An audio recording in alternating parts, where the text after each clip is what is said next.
We live? Yeah, we live. Yeah, we live. We gonna come in with it, man, off the rip, man. Just let these boys know, man. This is the hardest Droop verse ever. So we gotta get the Droop verse. Who on the beat though?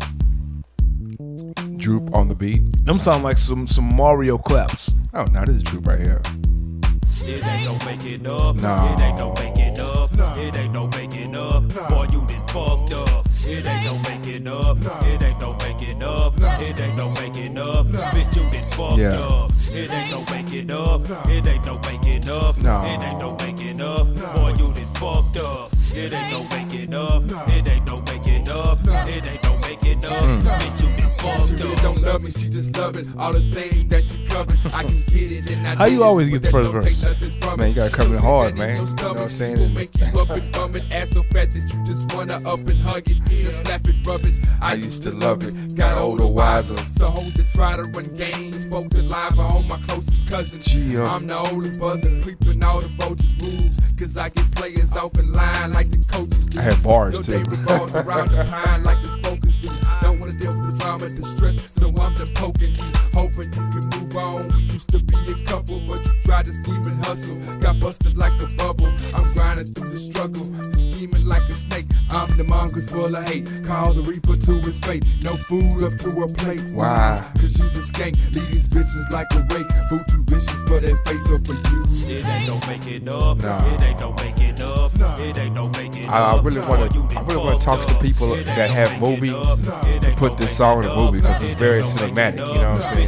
You gotta clear the sample. It ain't no making up. It ain't no making up. I don't care about that, man. I take that loss. Boy, you done fucked up. Now, it ain't no making up. you just- It ain't no making up. Hey, look. Bitch, you done fucked up. It's been past time for these counterfeit niggas to be exposed, ass naked, take them on the cruise with a destination, bottom of the river, crucial situation called sometime fuck old nigga like taking. That's when the killers riding, all of the dealers drive, herb block till the street, justice is This song is available on iTunes, by the way. Drive again, the laws ain't new a thing, except a couple niggas got popped at a dice game. The streets govern itself, we don't need pigs, Don't need no rats, no stool pigeons. Talking out business bird shit'll get you tarred and feathered or eliminated from existence forever. It's real on the battlefield, get killed for that tattletale. Even if it's street related, cheat code, we take it to the grave. Believe a couple niggas ain't safe till we find hawk killers. We don't sleep, cause it's never.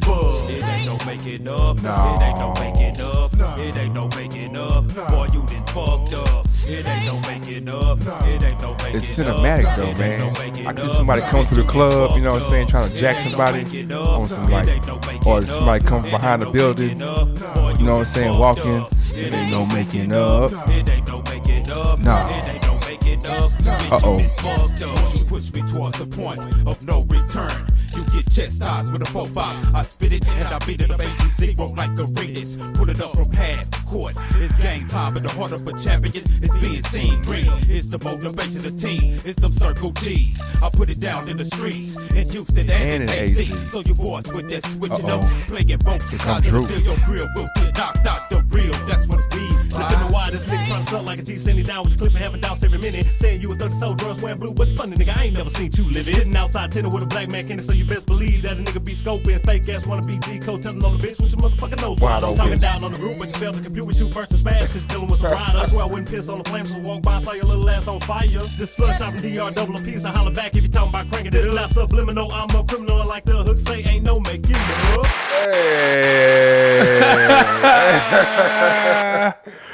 Yo, man, do the gunshots, man. Bang! I can't even shoot after that, man. I can't even. Pow! Bang! Boom! Boom! Boom! Bang! Bang! Pow! Boom! You will now listen Boom! to 2/4 of the Circle G's. Hey, straight out of H-Town, Texas. One Young James Boogie, one AR Dub. We are Turn the the ding, man. 16 Turn the Shots ding, man. podcast. So, man. Hey, you know what? What? You know what? we We? Us? were We were. ahead of our time. Ahead of Now, man. that last verse Yeah. sounded old. The first two verses sounded See, like I wasn't gonna say that. I no, wasn't I'm gonna gonna say say it. Nah. The first two, the first two verses I wasn't gonna say that. sounded like you could drop them verses right now. The last verse sounded I'm gonna stand up for Drew. old. I didn't say it didn't go hard. No, I'm standing for Drew. It was cool until it's no subliminal. I'm a criminal. When the subliminal criminal came, that's what put the age on it. Everything else was fine, but the subliminal Okay. criminal is what made it sound old. That's why I was like, man, this man, because for the backstory, Hold on, we were in between eras. yeah, And out of the people in H-Town that we rapped with, we fell in a void between two eras where we Okay. was rapping a little bit too much for the era, too much rapid rap. too much rapid rap out of H-Town. They weren't trying to hear that shit. And it was us, the Circle G's, Yes. Urban Soul Click, Okay. Critical. Okay. I'm gonna throw PKT in there. Yeah. I think we was too rapidy rap for the time. Yeah. We wasn't coming down enough. We didn't come down enough. We didn't come down enough, and we was rapping a little too much. I think Critical sound too much like T.I. That was the problem. I mean, To me, Critical sounded too much like T.I. he had a T.I. vibe. He had a very much T.I. vibe. Yeah. I mean, just a lyrical Southern dude, so that's what it was. But backstory on that song. So the hook was in reference to, of course, you ain't no making up for what you did, whether you're a male or a female, a guy. So the guy that messed up, the chick that messed up, or y'all that messed up.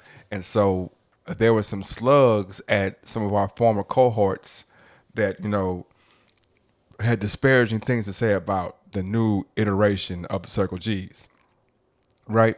And so, me and the first two verses kind of alluded to it a little bit. But Droop in his verse, what I'm saying, because myself and you, we had whole skits that were kind of poking fun at the guys, but and I always thought that we were the ones that kind of went at them. But then I'm listening, I'm like, No, Drew really went out. Droop, like, I wouldn't piss on your little ass if I saw you on fire. Yeah. Like, man, we was just making fun of the We situation. made fun. We made jokes. He went all the way gangster on it. Like, man, I wouldn't piss on you if you're on fire.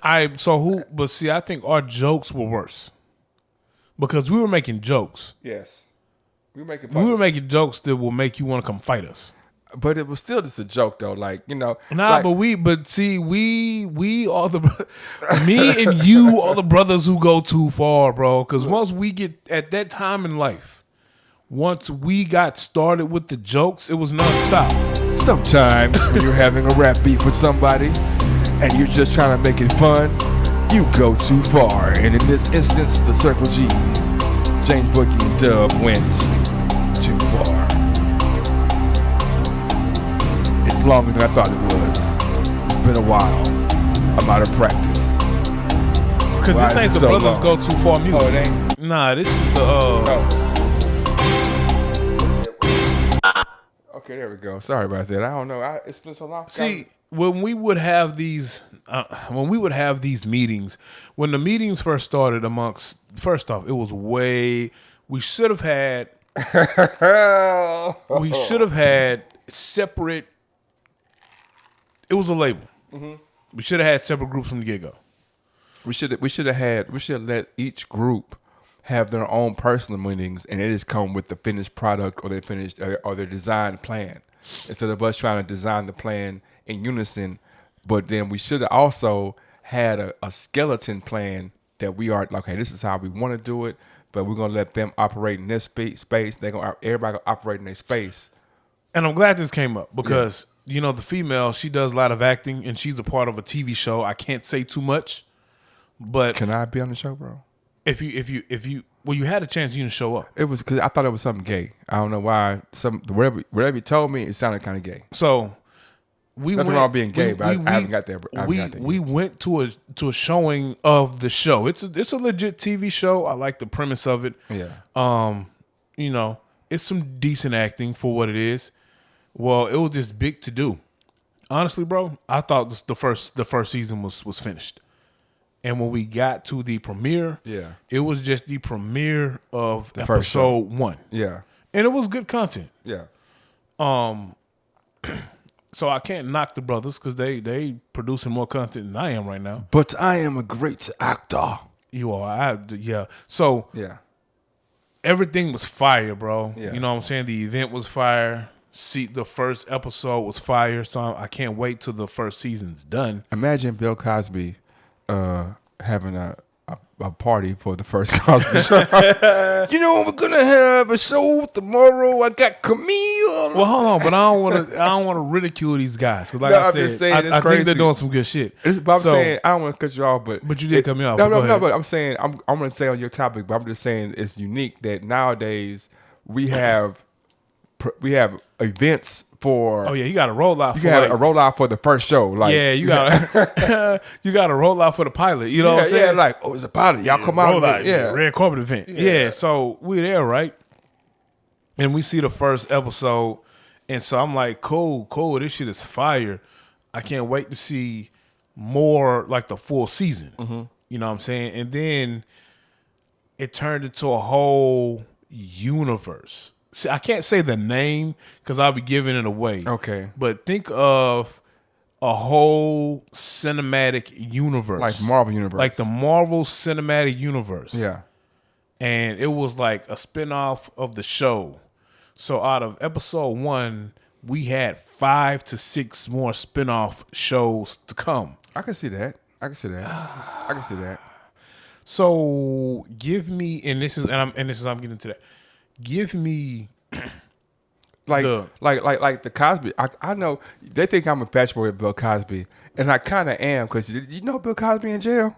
I know Bill Cosby. Yeah, you know we got locked up for messing with. We got locked up for messing with putting pills. I feel like he got locked up for smashing the side chick, but whatever. Yeah. Well, anyway, but on the Cosby Show, they had the Cosby Show, and then they had A Different World. and then they had all the other shows, And that then had kinda- Cosby. Exactly. Well, I Okay, guess yeah, I can't knock them for having the foresight to say this is what I want to do.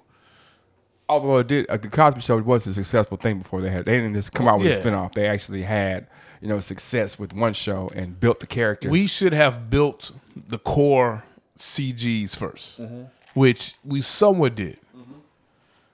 And then we should have broken off into our groups. And instead of trying to push 6 to 8 people. people And one- as the Circle G's, we should have just pushed, we should have pushed the core 4. Should have been Droop Yeah. as the producer, Yes. Producer Droop. King Head as the feature MC, Yeah. followed by you. You and PC, I feel like, are like neck to neck. I think that me and PC kind of should have been in the group, man. Y'all should have. I think we should have been in the group. Y'all They should have been group by yourself. Yeah, I think that.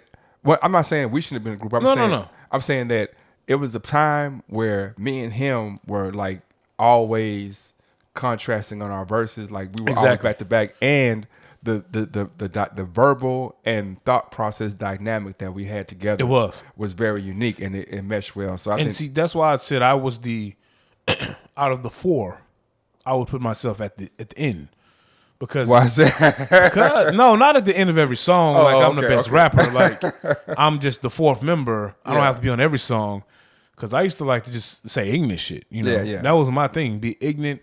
Talk about. I was the coming down nigga out the group.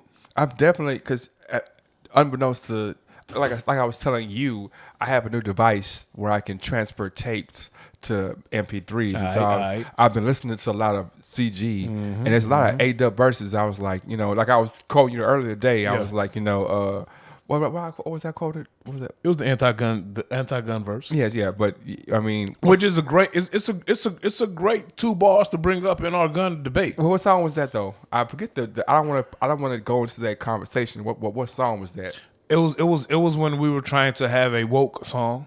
What was the name of the song though? I don't know.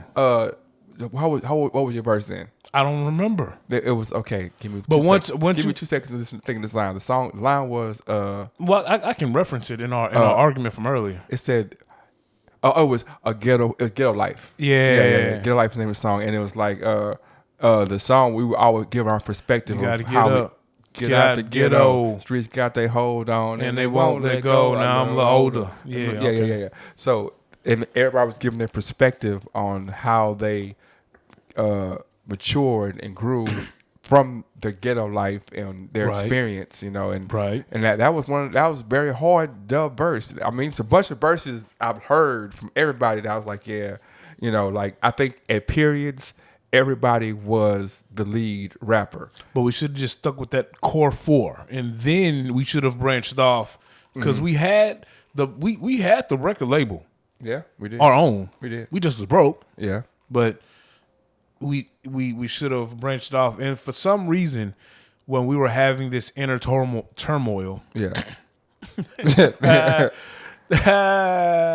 Cash Brothers were birthed. Yes. So now, before we go that far, I would like to say that in listening to the songs over again, there are some songs or certain verses from the second tier. I'm not second tier. The second iteration and third iteration of Circle G's that at the time I might have been like, man, why be putting XYZ on the song or why? But now listen to them again. I was like, I can understand. I can see how some of these verses are very relevant, and they make sense. I mean, they're not that it makes sense, but that they hold their own. They stood the test of time. I was maybe stubborn, this used to having. I had heard because people would come to me and be like, man, people who had influence would come to me and be like, man, I'm used to hearing these voices on the songs, and I think y'all should stick with these voices.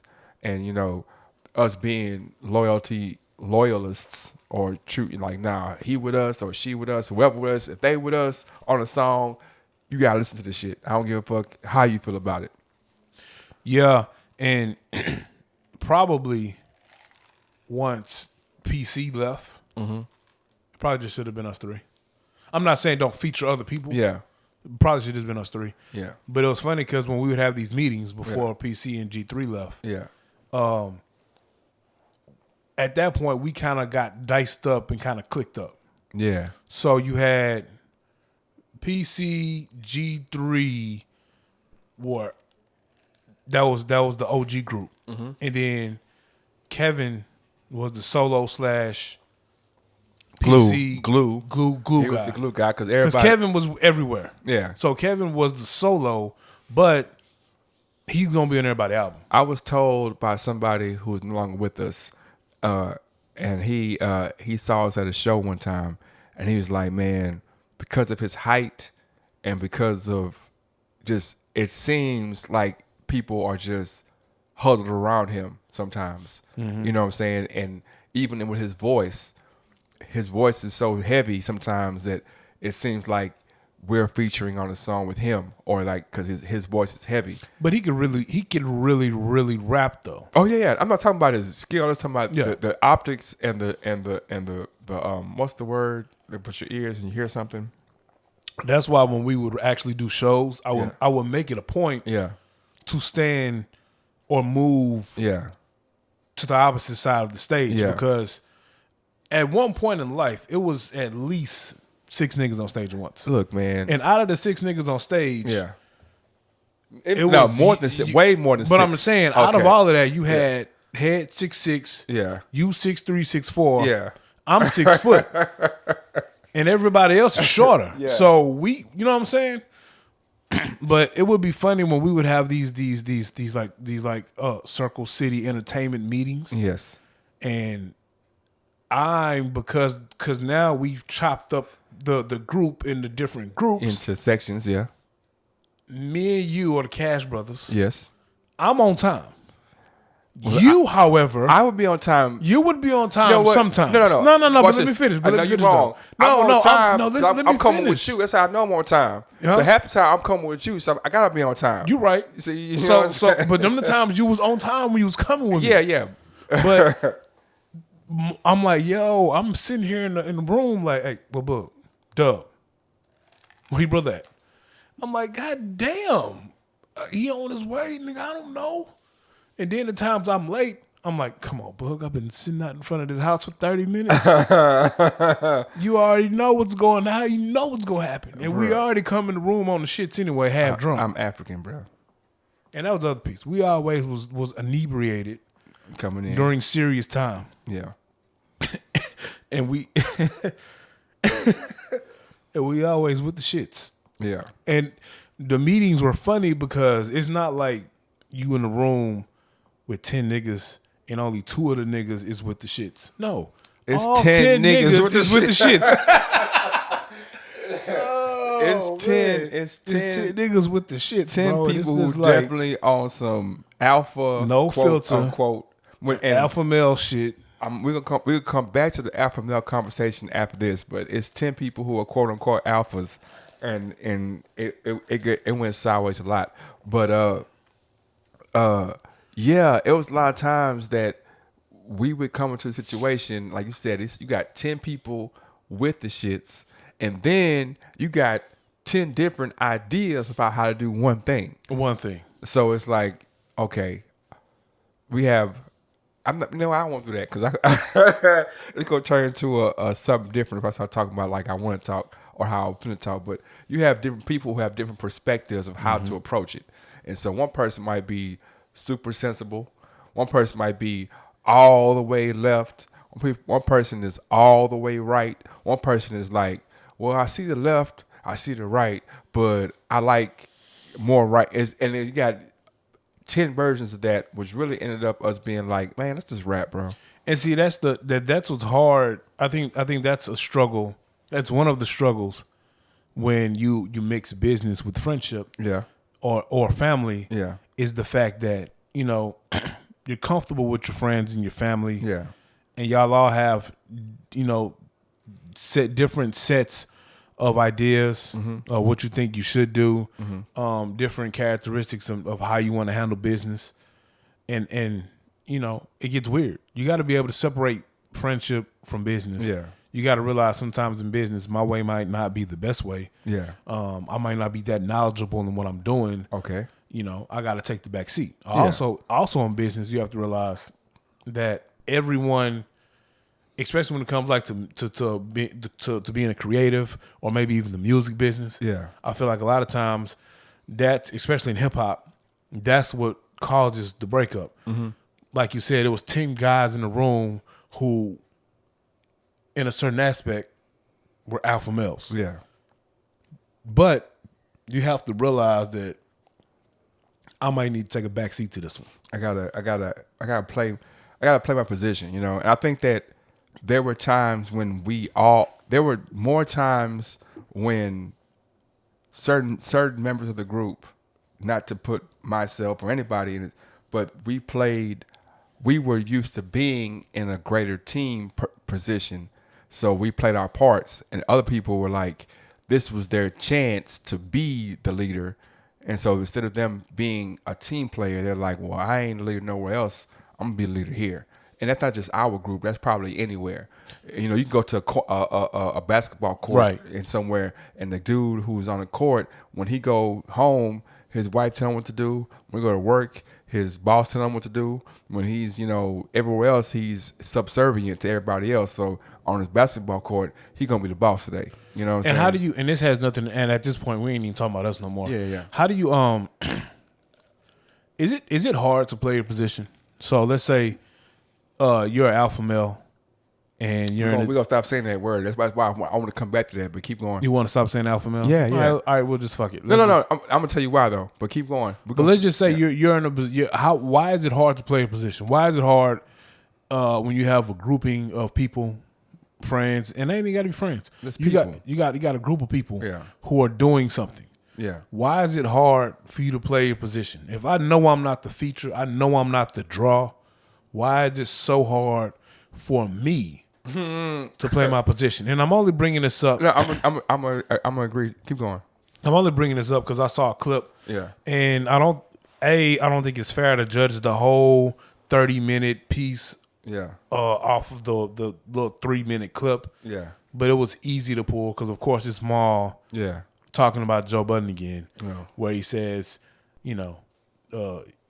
I saw. he said he saw Joe Budden cry about De La Soul splits, but then he do us like this. And then he referenced how Swizz and Timbaland gave the acts that were on Versus, Yeah. you know, ownership in Versus once they got their deal. I don't think it's the same though.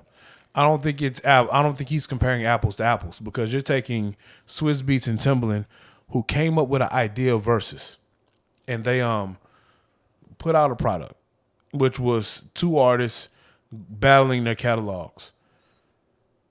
I can see why they gave artists a piece of the ownership of Versus, because Timbo and Swizz had the idea, but these guys came on here with their intellectual property that they created, you know, in a battle. Yeah. Now they also have like they were the draw. Timbaland and Swizz weren't the draw. Yeah. When DMX and Snoop did the verses, people didn't log in because of Timbaland and Swizz Beatz. Nigga, they watched that shit because of Snoop and DMX, or because of what's the Jamaican cats, Elephant Man and Bounty Killer? Yeah, Bounty Killer. You know what I'm saying? That they were the draw. Yeah, but Now- also they have equity, and they have like they already, if they never came to Versus, they still had something. Exactly. You know what I'm saying? As far as before the Joe Budden Joe Budden podcast, It was- Maul and Rory didn't have. Man, shit. They, We didn't but know they, who they, Maul- they had something. In the but sense they didn't have. in the sense of the podcast equity Well, yeah, and the JBP. Yeah. I'm not saying they didn't bring anything to the podcast. Yeah, I'm saying, but they weren't the draw. Nobody knew who Rory or Maul was. Yeah. So I don't ask me for ownership of something. I'm the draw. Yeah, People are still gonna come here because of Joe Budden. yeah, They didn't know who Rory or Maul were. I agree. It's different here. It's 50-50. We both are the draw. Yeah. So I ain't I gonna mean, I say don't if. know. I'm gonna say win 16 you wanna shots. beef? Because I could be like, I'm a draw, bro. I mean, I don't want to beef. I mean, not for.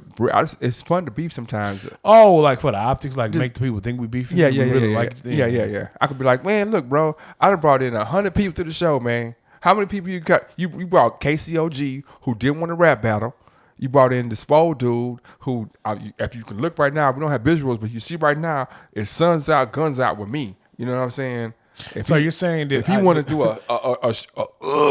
if you want so your beef and argument would be that I didn't let you beef with the guests that I bring on the show. that too. Okay. You know what I'm saying? KCOG, that's right. KCOG go. That's right. It's KCOG Cool, go. cool character, cool cat. Oh, friend cool. of the show. Yeah, if you ever want to rap battle, you know what I'm saying? I'm ready, bro. I got bars. BAR. You can't spell bars without the B, and it's a B in Boogie. So that means I'm the beginning. You see how I did that? I don't like it. I ain't even rhyme. But I I'm don't just like showing. I'm just showing you. I don't like it. I'm just showing you. You know what I'm saying? I can. You know what I'm saying? Ain't no bars without B, and it's a B in Boogie. That's why I take the ox from you, because you don't deserve a soundboard. You know what I'm saying? I got a whole soundboard, bro. You don't. I ain't des- even pulled you it out don't yet. deserve a soundboard. I ain't even pulled it out yet. But okay, so alpha male, and this is gonna lead to the next conversation I had.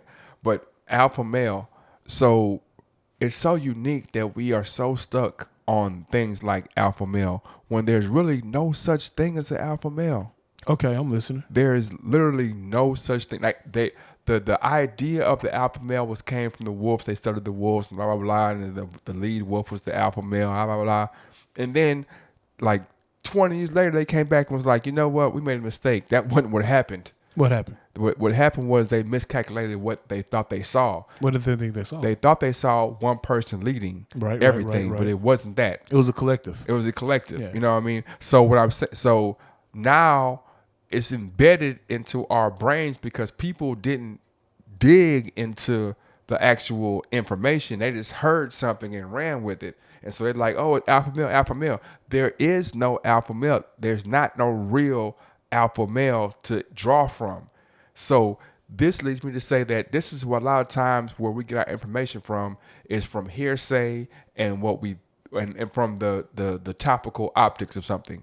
So I've had many people come to me and tell me about something that they saw some hearsay, and the hearsay in 2021 is Instagram, Facebook, IG, And so they get some hearsay, and it's a post that, you shouldn't do this, that, and the other because so-and-so. And because they saw it, they're not going to take the time to go back and research and be like, oh, okay, is that true?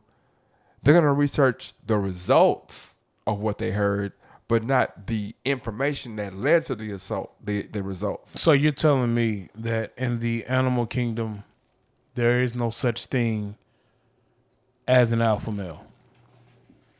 I'm saying that the way they came up with the term alpha male is they reneged on how they came, because they thought it was one thing at first. They thought, well, this is the alpha male leading the pack. He is dominating and they're following him.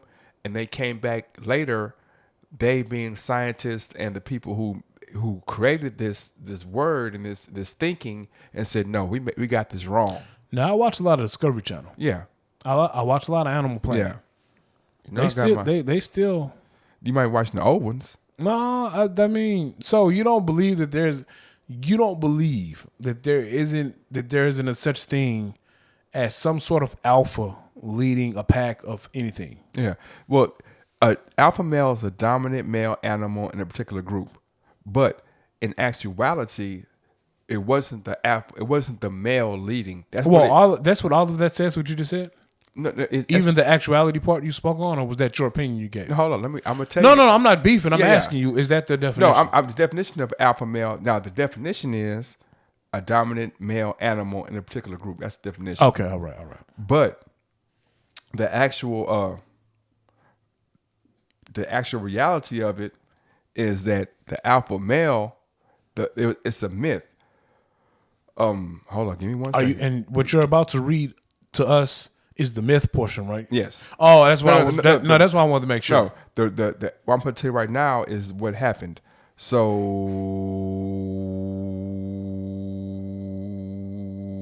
it's very long-winded, So you have different aspects of what they believe to be an alpha male in humans, right?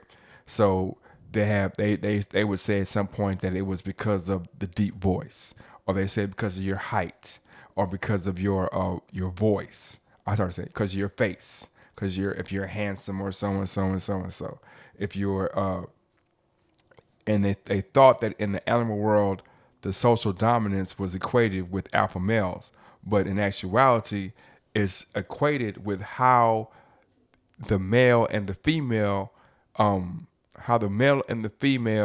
interact towards the group, and how it pushes the group forward. So there's still an alpha. The problem is no, it's not an alpha. It's just how the male and the female react. So you're saying in nature there is no alpha male?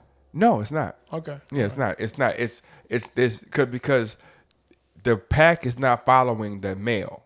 Who is the pack following? The pack is not following anybody. The pack is blindly just roaming. They're not following any one person. They're moving in unison. So you don't think that there's anything about a leader? You don't think that there isn't a leader in the animal kingdom? No. In humans, maybe, because even the leader. If I'm a leader, well, who leads the lion pack though? The lion pack. Who leads the lion pack? Not the male. I'm asking who leads it. Well, it's a group thing, because at some points the female's leader, and because the females are the ones that hunt, right? Yes, that is correct. And at some points it's the male, because the males are the ones that fight each other to impregnate the females. So it's different spaces where males and females lead. Like the females don't fight each other to get the male.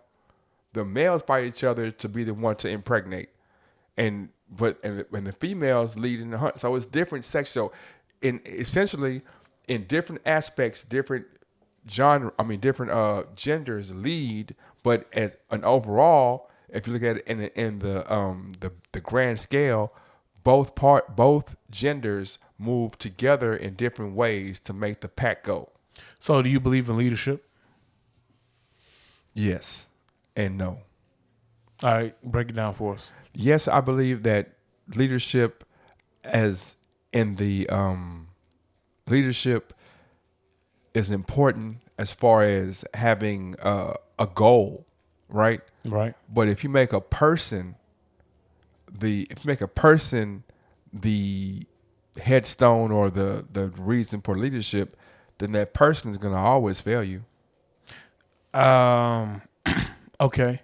So I was with you until you said that person is always going to fail you. They're going to always fail you. Because me and you can be, all right, prime example. Let's say we're running a youth basketball team.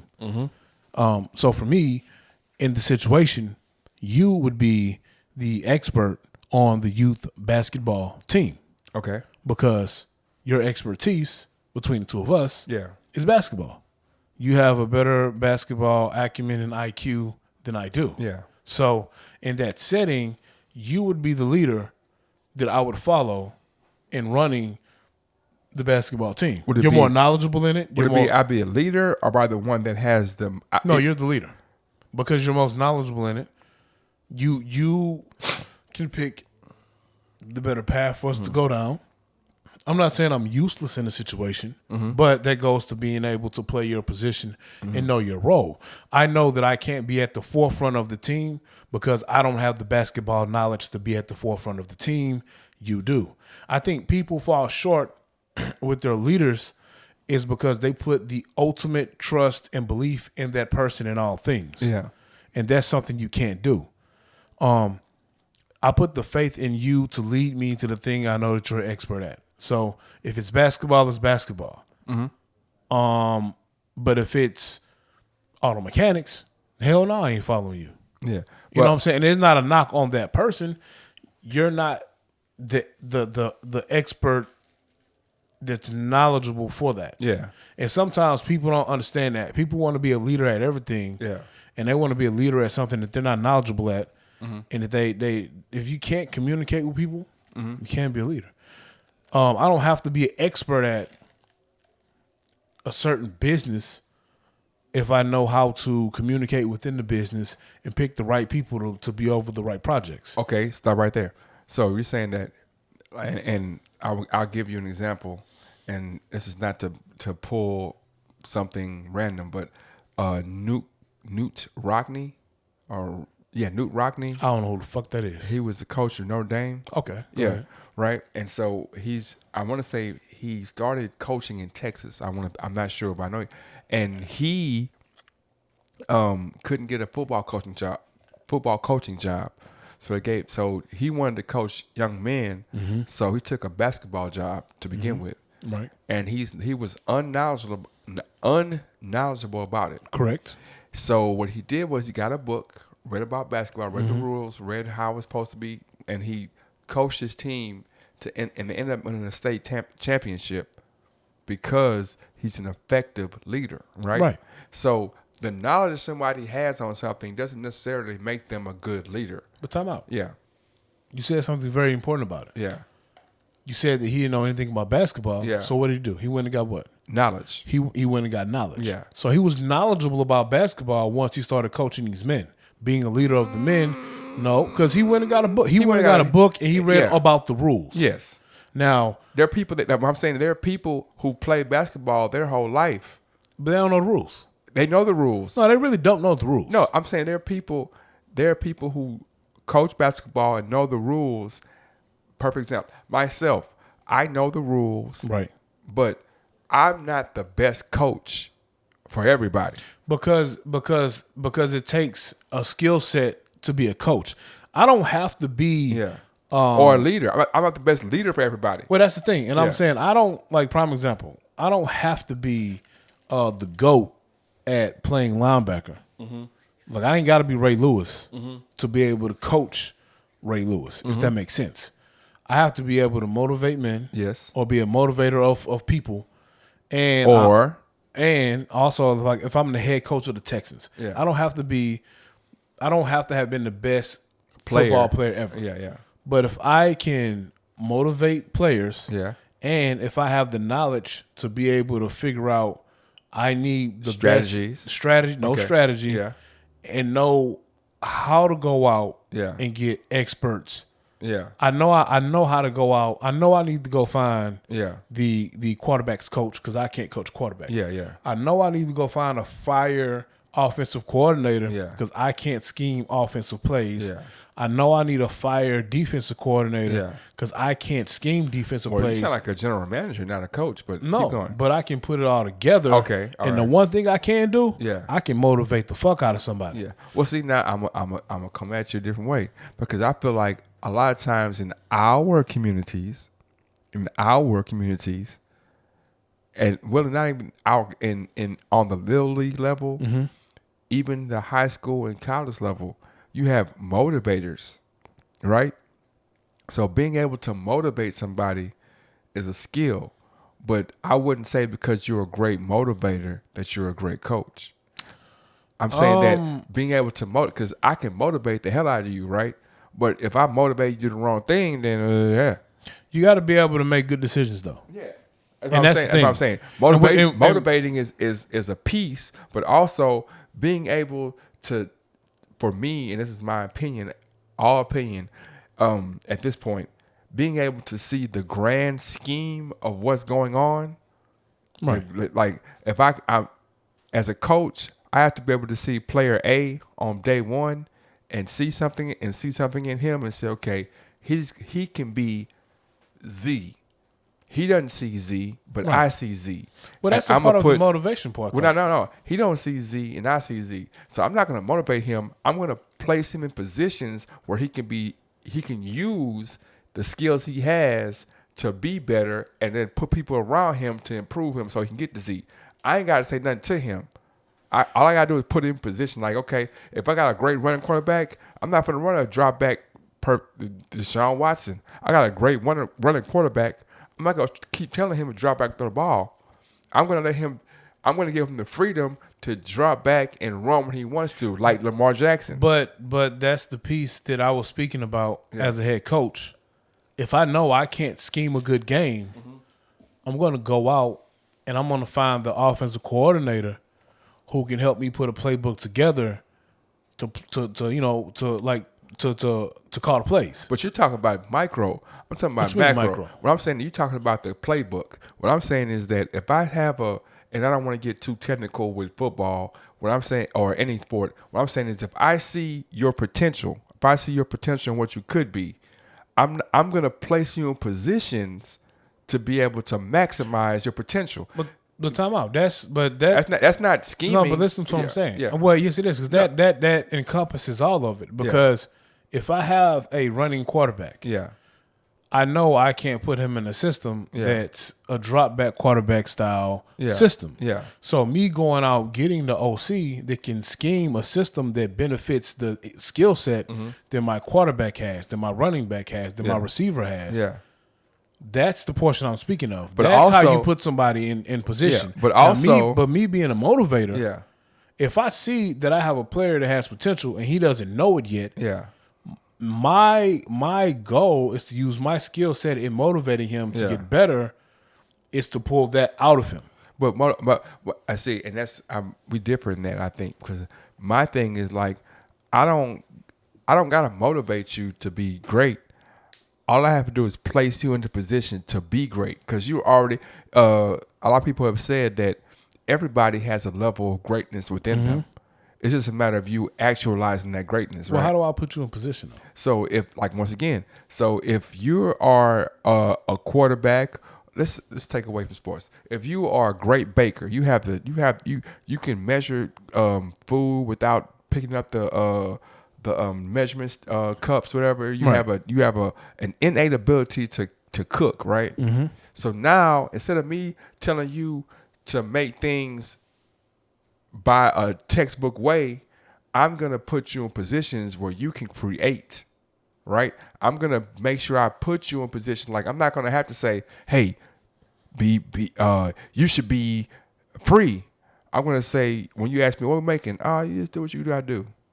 Make some, I'm going to put that. It doesn't take me to have to motivate you. I can just let you do you. And sometimes it might be motivation, but also sometimes it might be just like taking my hands off and letting you do what you like, Lamar Jackson, as opposed to Deshaun Watson. Harper Hall is not like putting you in. You do you, man. We run this play, and I have a OC But what I'm telling my OC, like, hey, all you gotta do is let him drop back and tell him if he sees it, throw it. It's not about giving you the skill set or the motivation. It's about letting you be the best you can be. And that's my philosophy. And I'm saying I'm right. I'm just saying that's my philosophy. Whereas other people might be like, in our community, what I see with my optics a lot of times is like, you have people in people's ear that gotta be, and they're in your ear and they're trying to motivate you, they're trying to push you with words, push you with, threats of, if you don't do this, you're gonna run. Or I don't think that's motivation though. And so and maybe that's, I don't think that's motivation. And I think the best coachers of people, the best people, like people who can coach people or motivate people, they're putting them in an environment where they can succeed. And that piece encompasses everything from being able to put you in an environment and put pieces around you where you can succeed and give you that push to get you to that next level. Yeah. So you might, like you said, with the baker analogy, where you can freehand measuring shit and bake the best cake without reading a recipe. Yeah. But you're not in the right environment. Yeah. So my job to come in is to cultivate that talent and put you in the right environment. Hey, I'm gonna set you in this world-class kitchen where you have every piece of equipment you need. Yeah. And then on top of that, I'm gonna have somebody in here who can show you how you really use certain pieces of equipment that you've never used. I agree. The talent and skill set you have, you're so fucking creative. Yeah. That you can create some shit just by thinking about it. Yeah, I But agree. now I'm giving you the tools to be able to create whatever the fuck you want to do. And I'm giving you that motivation that, hey man, the sky's the limit. You can make X cake better than the Ramsey nigga himself. You know what? And I think that's what makes a great motivator of men, and not even just men, just a great motivator of people. Yeah, yeah. And that's what makes a great leader. And especially what makes a great leader is a leader who knows I'm not the smartest person in the room. Yeah, yeah. Because I feel like if I'm the smartest person in the room, Yeah. I need to go find a new room to stand in. That's not a knock on the people I'm in the room with. I just need to be. I want to be able to learn constantly from someone, and I want to be able to have people around me that can help me be a better me. And when you look at stuff in life that way, Yeah. then you're always going to be in the room with somebody you can learn something from. Because I don't care who's in that room. In some cases, I don't care who's in the room with you. You always can learn something from somebody. I can't knock nothing you said. Not that I want to knock what you said or anything, but No, I agree. I was thinking to myself also that, we don't have any like code words or symbols that like, like maybe we shouldn't, maybe I'm talking too much or not enough, but we need to have some words for our listeners that they can key off on, so that when we say this word is like, a $1,000 word. So if we have a word or a conversation that we're having and the word comes out, we can give a shirt if they go to the website or go to the IG or go to the Twitter and they repeat that word back to us. They can be able to get merchandise, because we have shirts, we have not wristbands. We have what's the things called? Little things that you put around your wrist. Little rubber band shits. Yeah, we got rubber band shits. That's Hey, not you the know technical what? term, We gotta talk about merch right quick. Yeah. Okay, keep going. Cause the merch game finna get strong. It's gonna get strong. We got the t-shirts on deck. You got the hot. Okay, I'm listening. Well, now. you the one got t-shirts. Yeah, but you should the merch right the It's merch finna- game. The merch game is Yeah. finna be on swole. Okay, explain that to me, man. We 16 Shots Podcast. Okay, word to your How mother. Dara's have 16? How Dara's not have shot glasses as merch? Oh, you're right. But you're right. I know where we can get it done for the nice I price. do too. Hey man, don't be out here trying to steal our ideas, listeners.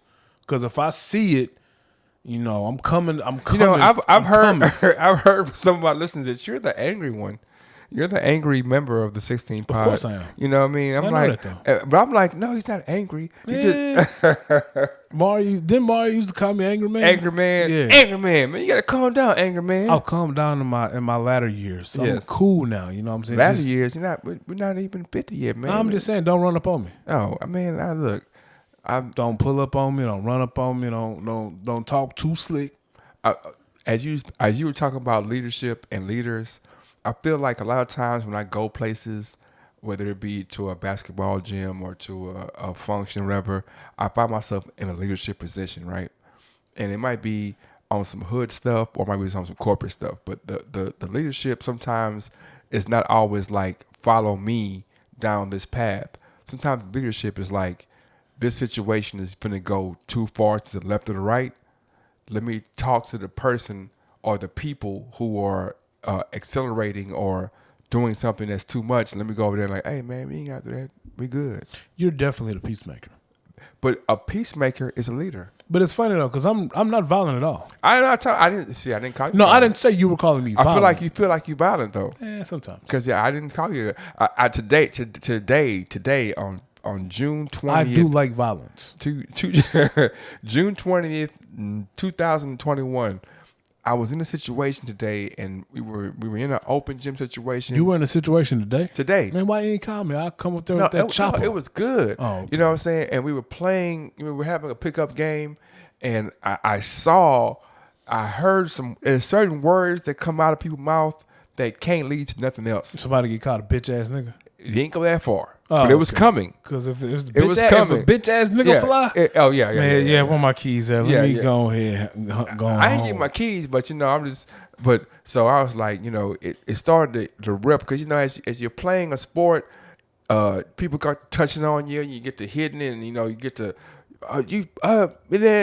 maybe a BAN did throw out, I know a bitch ass. yeah, nigga a flew. BAN did come out, you know what I'm saying? And I was like, hey, check it out, look. So I come over here. So now when I talk to the person who is hype or the person who is accelerated in their anger, my conversation ain't about basketball at all. My conversation is about, hey, look, let's finish. Let's finish. It's about basketball, but it's not about the play. I'm focused on me and what I'm talking about and what our goal is. And so if he looks me in my eye and says, I got you, then now I know I got you. We're back on the same page and you've come away from that area where you were in. If you don't look at me and you're still mad, now I'm be like, hey, let's just hoop. Or now I'm reminding you that what we're here for. And I think every situation, whether it be in life at the corner store, should have somebody who comes around and is like, hey, we came here to get McDonald's, man. We ain't come here to do this. Or we came here to play basketball. We came here to have a good time and party. We ain't come to do this. But I think a lot of times it's not somebody in that situation to do that, and that's why it escalates. You know what I mean? Because like you gotta be like, hey, we came here to get on these gals. You know what I mean? We came here to dance and party and drink. We ain't come here to shoot nobody. You know what? I never fully understood why.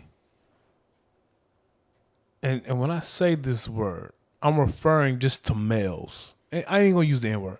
I never understood why boys would go to the club. You get fly. Get fly. Put on your Dressed up. J's.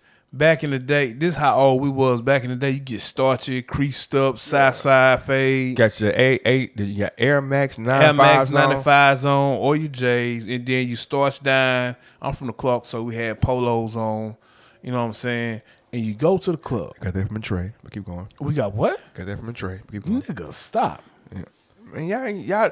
What? Okay, name me a department store in Herm Clark. What you mean? Name you a department store in a Herm department store in Herm Clark. It was a bunch of stores in Herm. Name a department store in Herm Clark. Well, I'm telling how old I am if I say the name of this department store, bro. Name a department store in Herm Clark. Do you really want me to say? Yes, name it. It was Wieners, bro. Wieners, okay. Well, I'm gonna tell you the department stores I had in my neighborhood. Foley. That's not fair, and I'm gonna tell you why that's not fair. I'm gonna tell you why that's not fair. I'm gonna tell you why that's not fair. Why? Why it's not fair? Because, see, you got to give context to the listeners who ain't from Houston. Okay, there. Keep going. Of course that there was department stores in the tray because that was the only place that was for us to shop. And I'm downtown, so I have a different demographic of people. Like I have Sears, Wieners, Foley's. I got all the department stores, you know. But it's in proximity. That don't mean y'all was fly than us. So what you talking about? I'm gonna see a polo shirt and I'm like, well, no, I can get that. So just because it wasn't no Sears and Foley's in the Clark didn't mean a nigga from the Clark couldn't go get the Foley's and come back with the low. Come on now, this Southside H-Town. You know goddamn well. You gotta go get the low. You know goddamn well. You gotta go get it. And well, right you had to go get it too. Yeah, but I can walk outside. Yeah, but we from the Clark, my nigga. We all had niggas had cars. Everybody knows that niggas from the Clark was the flyest niggas on the South Side. No, that's not true. Yes, it is that's very true because y'all bro. not even South Side in there. Bro. Y'all not South Side niggas. How you not South Side? Third Ward niggas is downtown, midtown niggas. Y'all ain't from no South Side. No, we are the South Side. Of no, y'all not, bro. Y'all are midtown, downtown niggas. Okay, outside of the urban, the African American black community, when you listen to the news, when you talk about Third Ward, Museum District. No, it is called the South Central District. Am I right? Say, man, I'm from the Clark, bro. Yeah, because y'all outside the loop, man. You're not even in Houston, man. I don't even, you know what I'm saying? That's a lie. You're barely in Houston. That's a lie. You're barely in Houston. That's a lie. Are you inside the loop? Are you inside the 610 loop? Everything inside the 610 loop is Bel Air. Check You this know out. what? Houston, Bel Air and West U is not in Houston. Watch this lie. Go ahead. In the loop was, I'm not doing this too because I'm from the man, H-Town, Heron Clark, bro. I'm a Clark for life. You right. We not a Houston nigga. We in Heron Clark. Yeah, exactly. The nigga. 610 loop was made. Hey, nigga, fuck your loop. How about that? I'm gonna just tell you why I'm gonna tell the listeners, not you. The fuck your loop, nigga. The 610 hey, loop fuck that 610 was loop, nigga. made so that the people in the suburbs could get on the loop and get to the city.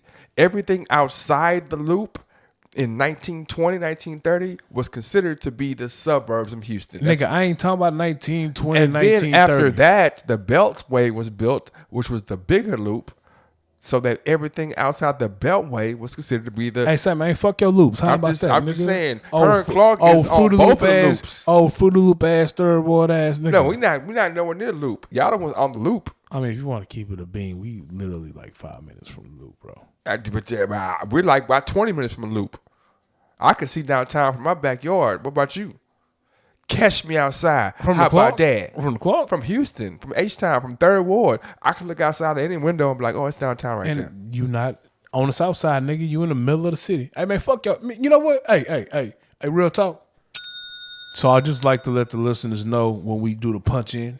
Why they gotta know that, man? Honestly, I don't let them know all the time. I'm just saying, because when Drake do a punch in, you don't know. Yeah, and also sometimes when Drake writes a verse, we don't know he didn't write it. Why do they say that? Why do they say that? Oh, man, you know what? What? Drake go hard, first off. No, Drake do go hard. I've been wanting to talk about Drake and look. I want to talk. Drake is... Time out. Oh, Not today. I'm just saying, but Drake go hard, though. No, Drake do go hard. Drake is... Pause. You know what? I'm not going to lie to you. I've been thinking about it for a while. I like Drake. You can't not... How can you not like Drake? And I don't know why I was disliking Drake. Because it's cool. It's cool. The new age way to look at things is it's cool to not like popular things. Like the more popular you get, as the great American poet Sean Combs said, I don't know what they want from me. It's like the more money we come across, the more problems we see. Has nothing to do with his success, though. I am a champion of the brothers with success. Mm-hmm. Maybe it's because he's Canadian. I don't know. That's racist. Maybe it's because I'm a bigger fan of Pusha T. Because I had no issue with Drake until he started beefing with Pusha T. I don't know. I think that's racist. What, because I say it's Canadian? Yeah, because it's Canadian. I don't think... You know what? I'm going to do this, man. This is something I should have been done this. I'm gonna see if this works, man. I cringe every time you call somebody. Hey, this might be one that might throw you all the way off, man. But I must admit that usually the phone calls pan out pretty decent interviews. Yeah.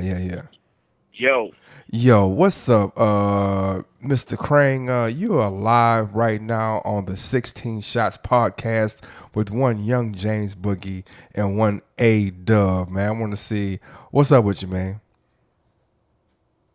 you want to say that again in English? Wow. You know what I'm saying? What's going down? What's going down? What's good with you, fam? You know, same old, was cracking. Man, I just wanted to get your ear about a couple of things, man. You know, we it's Father's Day, man, and you are a surrogate father to your little bro. I know that, and we just want to talk about Father's Day stuff and all kind of stuff. But I can't say stuff too many more times, man, because it's unprofessional. Never say shit. Stuff. I stopped cursing like about 4 or 5 months ago, as we started the podcast, but this guy named A.A. Aaron, he continues to cuss and wants me to cuss with him. So if you hear me say things that are not, particularly, in the realm of my language, it's because I'm not cussing no more. I'm not cursing anymore. Whereas this heathen named Aaron is still doing it. Yeah, fuck that. Wait. What is this podcast, man? Time out. Whoa. You're calling people who don't understand that you have a successful podcast right now? You know, that's the beauty of the call, because it's like they just call and they're like, what podcast? I'm like, I almost unplugged the aux, bro. it's the beauty of the call is people like, because I will call somebody out the blue and be like, hey man, look, what you think about the war in Bosnia? And that's a conversation to have. But when you add the podcast to it, How people get set up, man. I would never set you. No, you would set me up. You know what I'm saying? We had a whole podcast about Dirty Mackin, and we ain't bring your name up one time. Oh, he likes the Dirty Mac? Will is definitely a Dirty Mac. Whoa. Who are we talking to? We're talking to Will. Will who? Will. That Will? That Will. How the fuck does Will not know we got a podcast? Man, Will's an international player. You know what I'm saying? We're not on his level. Yeah, you're right. We're not. I've seen his IGs, man. We're definitely not on his level. You know level. what I'm saying? He goes in the clubs and he has rows of women taking pictures with him. Wait, time out. We are definitely friends with one Will on all socials. He knows we have a podcast. He has no idea. How does he have no idea? He's big time, bro. We're not big him. You're right. Because every time I see photos, he out here drinking with beautiful women all the time. Yeah. Hold on. I've seen James Boogie 4 times in the last 2 weeks, and not once did he tell me anything about a podcast. I said, hey, what's new? What's going on? What's new since I seen you last 18 years ago? What did I say? Man, just grinding, working. Me just, same old, just doing me. That terminology you would let me know about the podcast. Hey, look. You talking about the past. We're talking about the present. Not too many people can come to 2530 Media Studios. Exactly. You know what I'm Will saying? is one who can come. Will can come to 2530 Media Because I've had requests to come. I've had people Y'all never invited me. No, well, you know what, man? Boogie is in charge of recruiting talent and guests. Because he insults all of my guests. So I would assume he would have been reached out to you. You know what, man? Ever since I found out y'all kicked me out of being an honorary Circle of G's, y'all had to phone to pick with me. Now it started, it started to make sense now. That was Boogie, bro. I ain't never kicked nobody out of but nothing. We man. can't bring that up over. We can't. There got to be a private conversation because Boogie still got political connects out here that he gotta talk to on a daily basis out there. That is true. But back to Dirty Mackin. So we had an episode talking about Dirty Mackin, right? So right. Dirty Mackin is like, well, you're the king of Dirty Mackin. Not the king. You are a representative. I'm talking to A-Dub right now. You're a representative of the Dirty Mackin team. I've Dirty Mac before. So explain to Mr. Will what Dirty Mackin is? Dirty Mackin, I get an example. You know Okay. what I'm saying? You All got a homegirl and you know her nigga ain't about shit. You Yeah. know he a none about shit ass nigga. The Dirty Mac is when she come through, she mad at him like, hey man, yeah, that nigga did you dirty. Man, that nigga wrong. Hey, you don't gotta put up with that girl. Let's go get this lobster right quick. That's Dirty Mackin. So To me. There's that line though. So here's my thing on Dirty Mackin though, right? Okay. Your loyalty is to the female though. That's your friend, right? So if she is being fucked over, do you not say nothing? No, your loyalty is to your partner. Well, no, I don't. I'm saying no. I'm talking about if the chick is your people. No. You trying to the chick is the chick. Your peep. The dude could be your boy, No, time or out. they could be No, your acquaintance. No, time out. What? Time out. What? I've never dirty macked my pot. I've Yeah, never yeah, dirty yeah. macked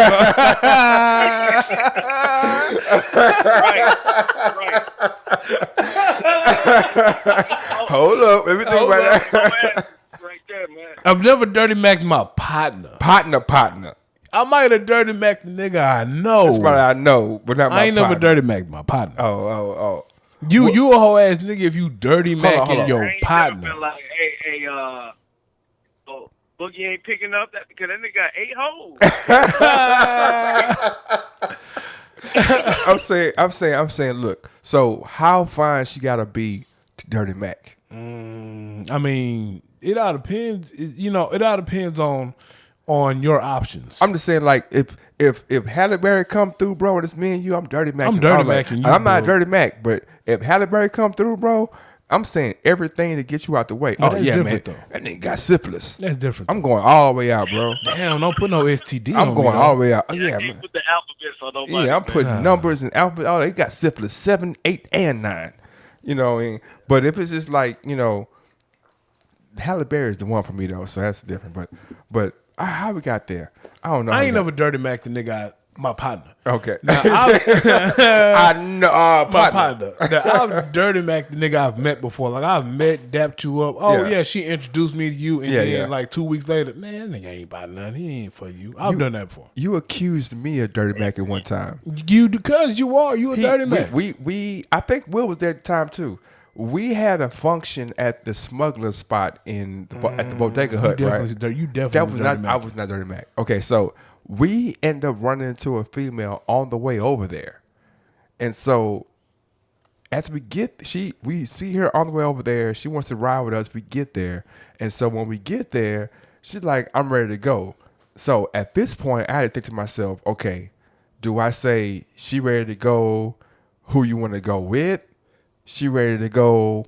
Should I tell everybody she ready to go?" And let her, but she came and asked me she came and simply said, "Hey, I'm ready to go." So I thought she wanted me to take her home. Is that Dirty Mac?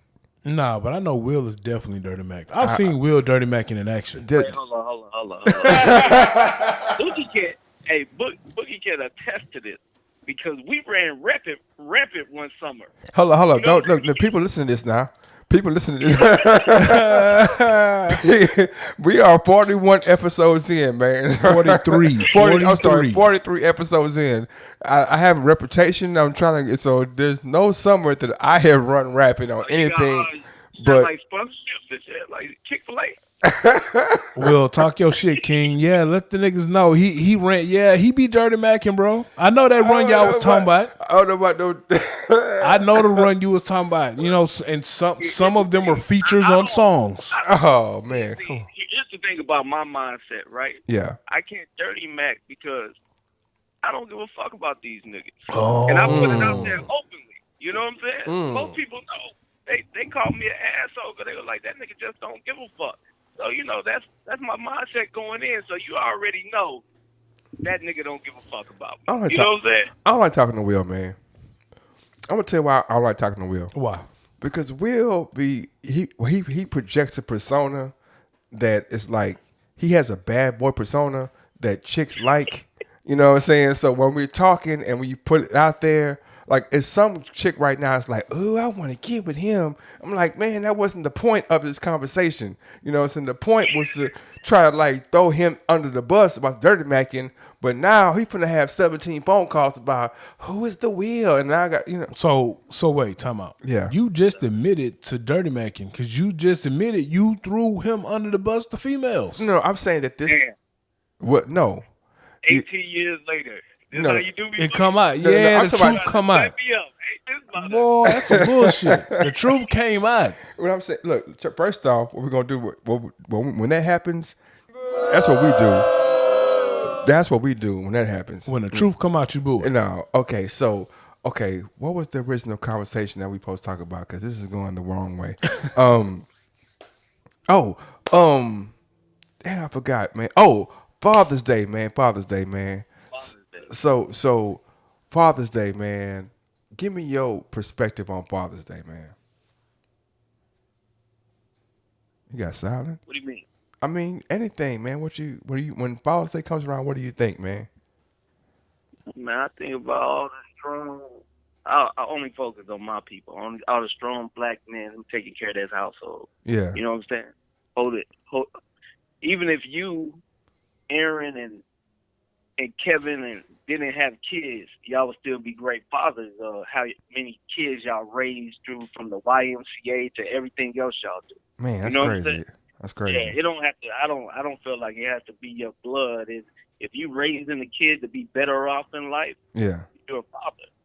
You know what I'm saying? Man. Like, I raised all these kids out here in the music industry. I'm fathering them. See what I'm saying? That's why I don't like talking to Will right there. Yeah, that boy said he sunned you niggas. Son of these niggas, man. Hey, so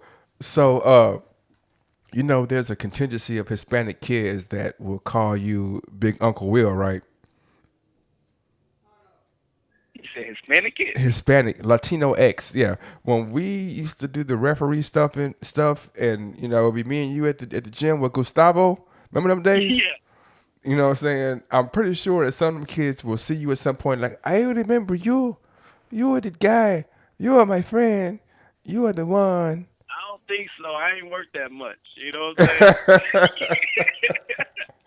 Yeah, I wasn't dedicated. It was a clock in, clock out for me. When that time hit, I said, all right, little bastards, I'm out of here. There you have right there, Dub. You know what I'm saying? We had the same conversation last week about clocking in, clocking out. Some people clock in, clock out, which is nothing wrong with that. And some people like, you know what, man? I'll take you home, man. Yeah, see, like I said, the difference between like me, I worked at the Y and it was cool shit. It was more of a money thing for me, but you can tell that you and Kevin was more invested. You know what I'm saying? Yeah. Y'all cared about the kids' grades. Y'all cared about how the kids' day went. You know what I'm saying? They hugged y'all. There's some little motherfuckers that hug me. You know what I'm saying? So okay. So what you listening to right now? What's on your playlist right now, man? Man, you know I'm old, man. So like all I listen now, I've been into this. He said you old. What you mean, man? I was at Home Goods about a month ago, right? And I was just I go to Home Goods just to rummage and see if I find something that I like. And they had like this vinyl player, Okay. clean. Yeah. So I went. I said, man, even though I'm like I don't even have any vinyl, but you know I bought it. Yeah. So now my thing is like once a week I go to vinyl shops and you know like I just bought Bob Marley's greatest hits. Oh, pirate, yes, they robby. Yeah, Side A. You know what I'm saying? Like Yeah. what I just been jamming was the Jay-Z Black album on vinyl. You know what I'm saying? But The original or the unplugged? the original. Don't nobody listen to that unplugged Man, bullshit. Jaguar Wright went all the way off on that, man. Ain't no love in the Jaguar heart. Wright, Went all the way. the all hater of coming. Bruh. Jaguar Wright is cold, man. I ain't gonna take no slander from it. She might be crazy. And I'm gonna be honest, Dub. I told Kevin this. I hardly ever agree with any opinions of JB. I say this boy trying to get me to react. No, I'm gonna keep scrolling. I told him he a troll, man. It's all he do. He a troll. Funny as hell JB was like, "Go outside, everybody. Look how dark the clouds is." I said, "Nigga, you almost got me." Nigga. But hey, Jaguar Wright, man, she did that. Ain't no love in the heart of. But so you on the vinyl? The vinyl, Yeah. man. That vinyl is different, man. Like I don't want to. I'm gonna brag right quick, man. So we did some stuff in Sugar Hill, and when you go in Sugar Hill and record, man, the sound is it's warm. You know what I'm saying? Right. It sounds like it's vinyl, and it's just you can't describe it besides the way you hear it. It's warm, and vinyl is usually warm. You can feel the music. It's like a hot. Oh, I almost said something that's not. It's like a coffee. I don't even drink coffee, but it's like tea. I think you got that contrasting sound in Sugar Hill because they did a lot of live recording of like live bands. Well, it's just the setup and the vibe. I mean, the It was energy. It was different from 7303. Yeah, well, Sugar Hill was like the studio before. Like now you got like Wire Road, where a lot of people go for their live music, instrumentation, and everything else, and acoustic sound. But they got so many different rooms. But back in the day, if you wanted that sound, you went to Sugar Hill. Yep. That's why you had so many big artists use that studio. I know a couple spots in the Fifth Ward that got some acoustic sounds, but you got to know somebody to get. If I could do it all over again, I wouldn't record not one thing at 7303. Yeah, I agree with you 100%, man. Shout out to Ronnie, whatever his name is, but Ronnie Spencer, what's his name? Ronnie Hartman, whatever his name is, the owner of Sugar Hill who got beat up by the owner of Sugar Hill. Yeah, not Sugar Hill. I'm sorry, the owner of 7303. Yeah. He got beat up by Lil J&M or whatever, but shout out to him. But allegedly, because I don't want no. You know what, bro? I got rap a lot tired, so I ain't tripping, man. But that was young James Boogie. I got man. Look, Right. I used to go, bro. I used to go up in out into the gym on Jensen and get busy, man. James Boogie. So they know who I am, man. They know. Hey, Will, me and JB boxing October 8th. We doing it for content for the pod. He gonna get dropped 2-piece, no fry, no shake. Who's on the undercut? I don't know why you got beef with somebody. You want to box somebody? And we talking about that out there. Look, man. Check this out. You seen me, bro. I done put on 10 pounds. It's all muscle. You ain't put on no 10 pounds, bro. I'm 200. Kevin the other day, I was telling Kevin, I was like, "Yo, is it me, or did time stop for JB, or we just caught up with him?" What you mean? Explain that. I'm just saying, you was older than us, and it, like you still look the same. He's still older than us. I'm from. He's still older than us. He just African, bro. You know Africans age different, bro. Yeah, but they look old, young. So then, by the time when everybody else catch up to them, they just look regular age. I'm still struggling just to keep that hairline. JB look at me like, I big got rid of that nigga.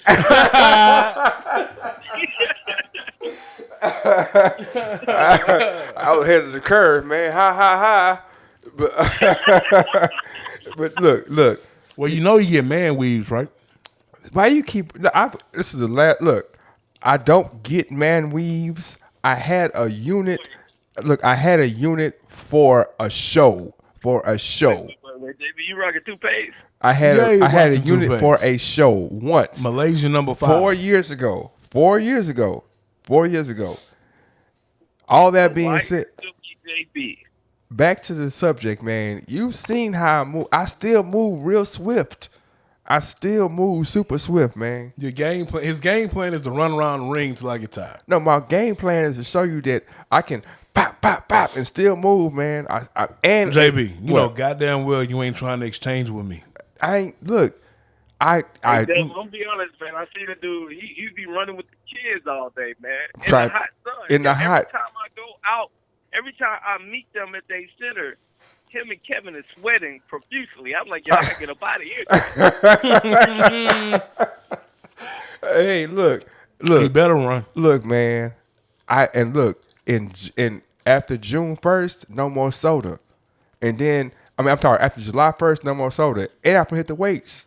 So I ain't hit the weights yet, man. And I'm 205 now. JB, if you ain't hit the weights by now, you've been the same size. You ain't about to just go getting muscle now. Hey, man, look, I am 201 pounds Hey, now. yo, hey, Dub, in other words, he letting you know he about to take the steroids. I already called the dude from Afghanistan. I've already called Chemical Ali. and I don't know. Yes, I have the size for you. Just take it. You drink 2 of these once a week. It will make you big. Cause see, this is the thing. He faster than me. Of course he is. Hey, before we go any further, how much I'm getting paid for this? For See what? what I'm saying? Being That's on the pod? So what? Being on the podcast? Yeah, man, I don't talk for free. Oh Look man. at you. What? Some Man, it's been real. You know what I'm talking about, Brother Will. Once again, how you doing? It was fun talking to Will. It was great. Everything was wonderful. Goddamn, he on this Rory and Miles shit before we get popping. Do you? Is your ASCAP card? Is it? You got your ASCAP card in order. We can give you credit. I knew this shit didn't sound right. So Any other shit. questions, man? hey, so check There's this out. one more before we get out. I got 2 more, but you go no, ahead. one more. Okay, I got one more. No, I got- telling you, you have one more question. Oh. Because Will finna start charging us by the question. I'm saying I'm trying to get look. My Nah, question. y'all family, man. I ain't doing nothing but Look. watching Netflix. My yeah, Netflix. Okay, so what I was saying was, what you got going, man? You got any artists you promoting right now, or you pushing, or what you got going? Nah, right now I'm just developing, consulting. I don't get paid to speak on them. You know what I'm saying? Oh, okay, not yet. Because I got a solo album. I'm finna drop EP. You know what I'm saying? You ain't heard like I said, you ain't familiar with the podcast, but I did drop my singing debut a couple of months ago. I had great reviews from the ladies. It's garbage, Will. I got Don't. the- You know what, man? I got you on the phone, man. I got a question for you two. Okay. Uh-oh. Who was y'all favorite features out of all the upcoming artists when y'all were coming up, and you from the likes of K. Ruger, Mr. Perfect, Wired Up, K. Reno, all the artists y'all worked with coming up? Who was y'all favorite feature? You can go first. Lil Trent. Lil Trent. Oh Oh man. Yeah, I forgot about him. Lil That's Trent. crazy. And this why. Okay, Because tell me that, yeah. I like the energy he brought.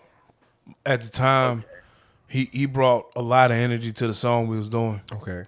It's a toss up between Lil Trent And Vato. okay, Vato, aka Melvin Bush, is out there, man. I can, I'm a, I can put him on the podcast. I'm gonna call him next show. My favorite feature, I got two. One is K. Reno, because that was like Big Bro, and what I'm saying, to have him on the song and be able to just really, the way we met was we had a show with K. Reno, and we just chopped it up. We just chopped it up. We formed a friendship, and just so happened we ended up playing in the same basketball league like the next week. You got sweatpants on? Yeah, you did. See, K. Reno can't count because he a H-time legend, bro. Okay, but we said favorite. But right? you know what? You're right. I Yeah. can't discredit your opinion. Okay, and then my second one, favorite feature. You know what I'm saying? Let me think. I'm trying not to say Will. I'm trying to say him. No, you know what? My favorite feature, man, that's a deep one, bro. We had a bunch of features, man. I mean, you know what? To be honest with you, all of them, man. Because having Will on the song, that was cool. That was cool. That was real cool. From us, me and Will, just having jokes about the my hole to getting on the songs together. That was super cool. To having my other partner Will, who passed away, on the song, we did songs over here and getting them on there. From having K. Reno to having Mr. Perfect to having 2Ks No C's. You know what I'm saying? Like everybody, I think all the features to me were my favorite one because it was like we got to mesh talents. So it's a hard question. All your features can't be the favorite one, but I get you being politically correct. Okay. So my first with K. Reno was one, and then the second favorite feature, was, I would say, Teddy. It was a song. It was "I'm Through." Oh, you pandering. No. It was Teddy and Sydney, because I got to write their verse. I wasn't even on the song. I hated that fucking song. I And it had nothing to do with Sydney or Teddy. oh yeah, but So I just hated that fucking song. I got to write the song for them, and it's like watching your baby grow, and and I wrote Sydney's verse first, and then Teddy heard Sydney's verse, and then she asked for some of the elements in Sydney's verse, and that felt good to write. Two I verses. remember the night. Yeah, I don't remember you penning I Teddy's verse. I 100% pen both their verses. 100%. I listen to all y'all music, like, but that K. Ruger, that was the first time I think I heard a verse that just was so fluid. You know what I'm saying? Which one? Like, you talking about we had like about 5 songs. You talking about the Them Boys, or you talking about yeah, Them Boys. Okay, yeah. It's K. Ruger with the strap. Yes, and I'm back. Yeah, it's just the way he rolled that motherfucker. Like, you think about it, that was like what, 04, 03? Yeah. I think I won that verse though. K. Ruger was the truth. And no, you didn't win that verse. But when I came with T Mac and Yow with us, No. tit and bang No. loud niggas, No. open your mouth niggas, diamond in your crown niggas. No, Rap no, a lot, it was Murder Inc. Even Simon down with us. No, When it I was said a hard Simon, verse. It was when a I hard said verse. Simon, when I said Simon, that went over like about 100 people head. It was a hard verse. I'm not Yeah, saying yeah, that you didn't have a whack verse. I didn't say it was back at all. I'm saying I think I won that verse with the Simon line. When I said even Simon, I don't think you won that verse, but when I said even there was Simon no whack down verse with us, on that song. when I There said was no whack verse on that song. when I said even Simon down with us, people don't even know that K. Ruger's first deal was going to be with Death Row, right? So when I said even Simon down with us, that was a reference to Suge Knight and K. Ruger at the same time. Okay. People didn't really catch that. Talk you know your what I'm shit, saying? King. Yeah, what I'm saying. History. Okay. You know what I'm Teach saying? us something. I didn't know it. I didn't know that. Yeah, the first deal that K. Ruger was going to get was with Death Row, and that was all the way signed. That's why he had the record with Crooked Eye. Exactly. So I got a record laying around here somewhere with the Clips and K. Ruger. and K. yeah, Ruger that Grind, never yeah. came out. Yeah, Gangsta Pimp. Nah, it's Yeah. on. It's on the T. Diddy put all that up. Yeah, It's Welcome to all the on- H. It's all on Tidal and Apple Music. yeah. I got that too. You have to search for the USC. Yeah. The Urban Soul It ain't nothing Click. K. Ruger. It's on the USC featuring K. Ruger. I guess they did a mixtape. Yeah. And they threw like his record with Juvenile on there. Yeah. His record with the Clips. That record. Gangsta Pimpin'. He ended up going to Mike Jones that cruising down the street. Yeah. It's on there. Sample. I got beef Yeah. with Big Shane right now. You know what I'm saying? Big Shane, you owe me a mask, bro. I'm gonna call you tonight. Well, I'm calling you tomorrow so you can hear this. Cause Big Shane, he's doing the apparel right now. Big Shane, and he owe me a mask, man. Hey man, let me tell y'all. Did I tell you a story how Big Shane saved my life? No, Big Shane and Gladiator. Tell me about that story, man. So we was downtown at the club, Yeah. and it's like probably 1:58, and the person that went, I ain't gonna say his name, he was still drinking his drink. The security was like, "Hey, he was like, hey, it's about to be 2. Give me your drink. No more drinking." He was like, "Oh, I'm just gonna finish it now." He was like, "Nah, I need your drink." He was like, "Dude, it's not 2. I can finish the drink." He was like, "Nah, you gotta put the drink down." So they started talking and everything. So I'm standing like real close, and then they looked like they shook hands, and so my partner turned away to walk off, and the security grabbed him, Yeah. and then my partner turned around and swung on him. Oh, why you do that? Now this dude was like, the security dude was like 300-pound muscle, so he throwing him all around. I tried to grab him. That dude hit me one time in the chest. I'm down on the ground. You know what I'm saying? Like I'm out. Like so, our whole little crew we was with is fighting security, and we getting our ass. You know what I'm saying? Yeah. And so at this time, now the whole club, at the end of the night, everybody drunk. One fight break out, all fight. 15 You know fight. what I'm I've been hating you the whole club. Yeah, so I'm still on the floor, and I see somebody, and I just feel somebody grab me, and I'm like kind of swinging. He was like, "Man, me, Big Shane." I say, "Oh," he put me in the VIP. He was like, "Man, stay here, man. I'll be I've been back. trying to save your other niggas." I said, "Yo, Big Shane saved my life that day, man. That's my dog. I appreciate it." Glad it is, man. Like I said, that's you're talking about people who I wanted to get on a song with, that we didn't. I know we talked about a song, us and the Gladiators. Y'all ain't never do a song with USC?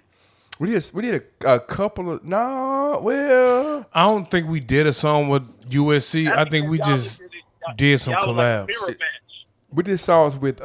We did songs as far as like they might have done production on their end and we recorded on it and vice versa. But as far as us all together, Nah, we just collab with a couple mixtapes. Rhino last year. say what? What's the dude? Rhino? Which one? Yeah, Rhino. I know Rhino. Yeah, I bumped into him last year. Oh, that's what's up. We talked about doing a song. We had I think it was South by Southwest, and I want to say that's the year we did the show with Bun, and we were all together, us, Bun, the Gladiators, and we all fam. You know what I'm saying? They were like, man, Was that the year Pimp got out of jail and they did the show? yeah, when we went South by Southwest. South by Southwest. Yeah. That's the last time I went to South by Southwest. Yeah, and I know for 100%, me, Shane, and a couple of the Gladiators, and I know it was Kev. We was on the tour bus. We was talking about, you know what I'm saying, some of they cuts, some of our cuts. They really liked Up in the Club. They really liked Texas Boys. And they talked about we talked about like, hey, I want to do a song together, man, and just it never happened. I think the next show we had together was Bun at Warehouse, and that's when our Nigga Pimp tour. and that's when our laptop got stolen, and we That's when y'all what?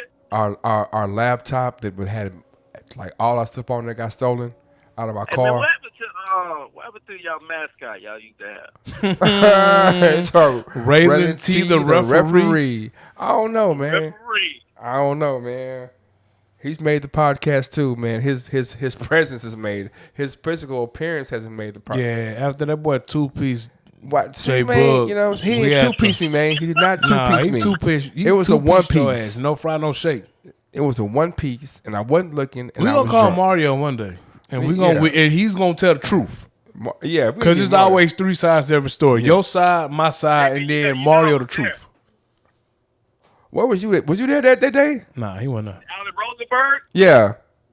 Yeah, I was there. Oh, I see, was he say was he was there. there. Hey, so when you was there, right? Was I ain't gonna bring it up, man. 'cause yeah. You don't want to bring it up now. At the end of the day, my side of the story is You got knocked out. look. I'm not ashamed of not winning. You was talking cash money shit. Yeah. You let another nigga put his dick beaters on your jaw and you got knocked out. What JB went wrong was because he made it a 50-50, meaning it could be called a sneak punch, or because he said, "What's up then?" But he wasn't looking at him. You know But what he I'm was- saying? he was There being you go. arrogant, bro. He put- Exactly. he was Exactly. being arrogant. Say less. He put his hands to the less, side fam. and he turned his head. Say less, fam. JB, when you say "What's up then," it's like, you know what I'm saying? Like you were like, "What's up then?" But you wasn't looking at him. Like you were still looking off. And he threw that punch. That's look. What you're saying is exactly what I've been saying the whole time. You know what made it worse? What? Because this nigga blew his whistle and said, "Pick this nigga up." That's what made it worse, bro. I sounded about that part. I was Because you was asleep. knocked out. You was asleep.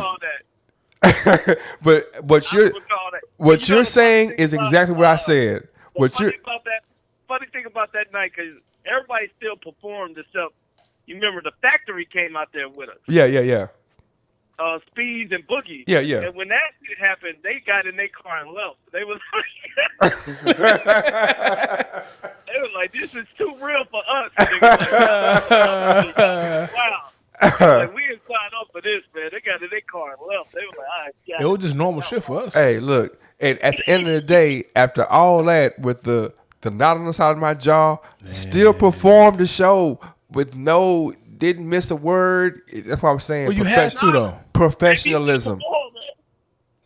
And then he hugged him afterwards. Wow. But the conversation me and him had is between me and him. I ain't gonna say what we said to each other, but we had a conversation. We ain't hugged. Y'all embraced? Yeah, we embraced. We embraced, and we had a conversation, man. And we talked. We had a brothers fight. yeah, we had a conversation about what happened and how it happened and what's gonna happen next. And that's between me and Raymond T. And I'm taking to the grave. You know what I'm saying? I'm gonna find him. I'm gonna call Mario tomorrow, man. I'm gonna call Mario. I didn't expect him. I thought I would be the one to knock you out. Don't say I thought it was gonna be me.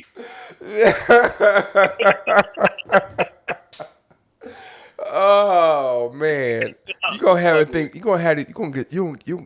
gonna get a listener knocked out, man.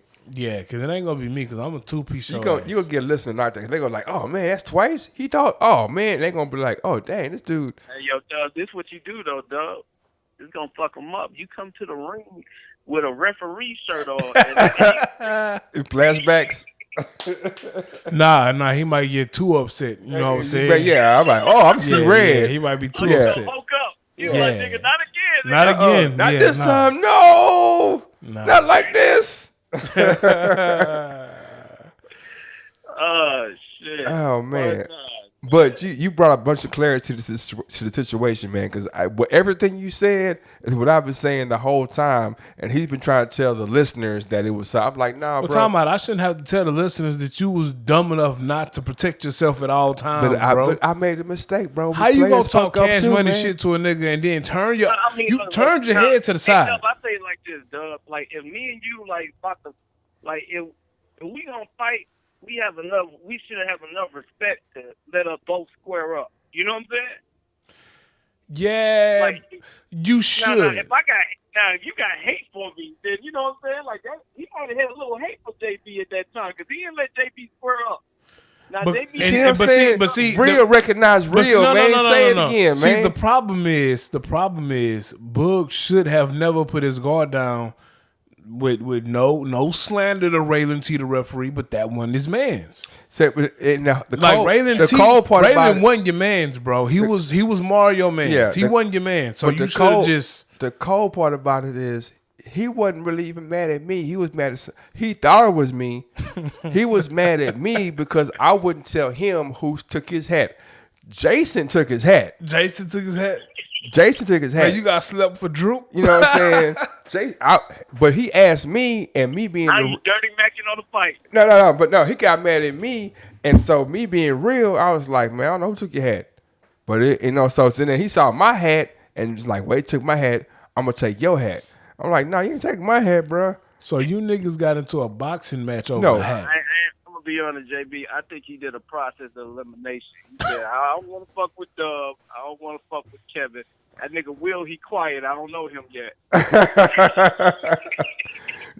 But see, this had been building before. This had been building like Yeah, them before. niggas had beef They had for weeks. for weeks and weeks. Cause we had gone to the studio and he had a hat that came up missing, and so somehow he come to me. I'm like, bro, I don't know what happened to your hat. You know what I'm saying? And so that's at the old studio, and then he come to our studio and he see my hat, and it's like I'm like, nah, this my hat, bro. I know damn well what happened. In my head, and he know, and I know what happened to his hat. But I'm like, I ain't finna rap my partner. I know Jason took his hat, man. So you saying Jason really needs to catch a fade? So really, you need to be boxing Jason on the 8th. No, Jason ain't wanna box me, man. Jason's not in shape, man. You trying to talk? I see what you trying to do right now. Talk us about this, cause Nah, we can box right now. I ain't trying to talk myself out of nothing. Man, look. We cause cameras on in this room box right now. Look. We can move this coffee table out the way. Put these mics down and box right now. Hey, we can put the mic down and smash the gas on it. Hey, what size gloves are y'all using? Oh, that's a good Man, question. we can bare knuckle this bitch. I don't care, bro. Nah, man, I don't want to cut. I'm gonna cut you bare knuckle, bro. I got sharp hands. Bro, you won't touch me. What you mean? I won't touch you. I'm too pretty, bro. You won't touch me. He's been drinking, by the way. Y'all should get the referee to fight. Nah, No, you I'm gonna gonna end up jump getting him. hit. I'm definitely gonna accidentally hit him. Oh, What you mean?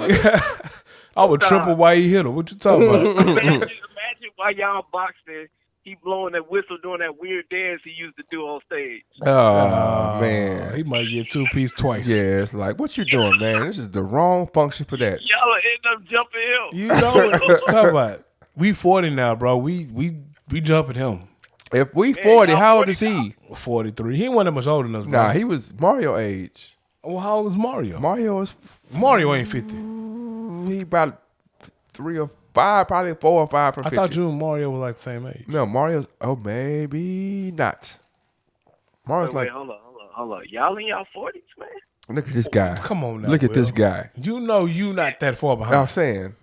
Could it be me? I'm 40. I am 40. Just turned it 2 months ago. what? Book 45 though. My birthday is in like 2 weeks. Yeah, I just turned 40 like two months ago. Oh, I forgot. Yeah, I'm 38. Ooh, 39. 38? Yeah, it ain't that far, bro. Man, 38, bro. That's 3 decades in that. It's gonna be the longest year and a half to 40 ever. Nah, 40 What just you sneak think, up man? on you, bro. You don't even really pay Let me tell you attention one to it. thing. You know what's crazy? When I was younger, we used to like kind of frown about being old, but like getting old is a blessing. Shit, I told more women when they see my grades, they be like, "Nah, don't die that shit, that shit." You know what I'm saying? Like, Nah, I die all my grades, bro. Oh, son, I'm glad you admitted it. I die. I've been like, man, what? Cause see, I let mine shine, man. man, look, That's wisdom right there. We've been through a lot. Man, Look, hey, man. talk to him, man. my wisdom comes I off. tell people all the time, I just saw shout out my dog Spank D at ABN.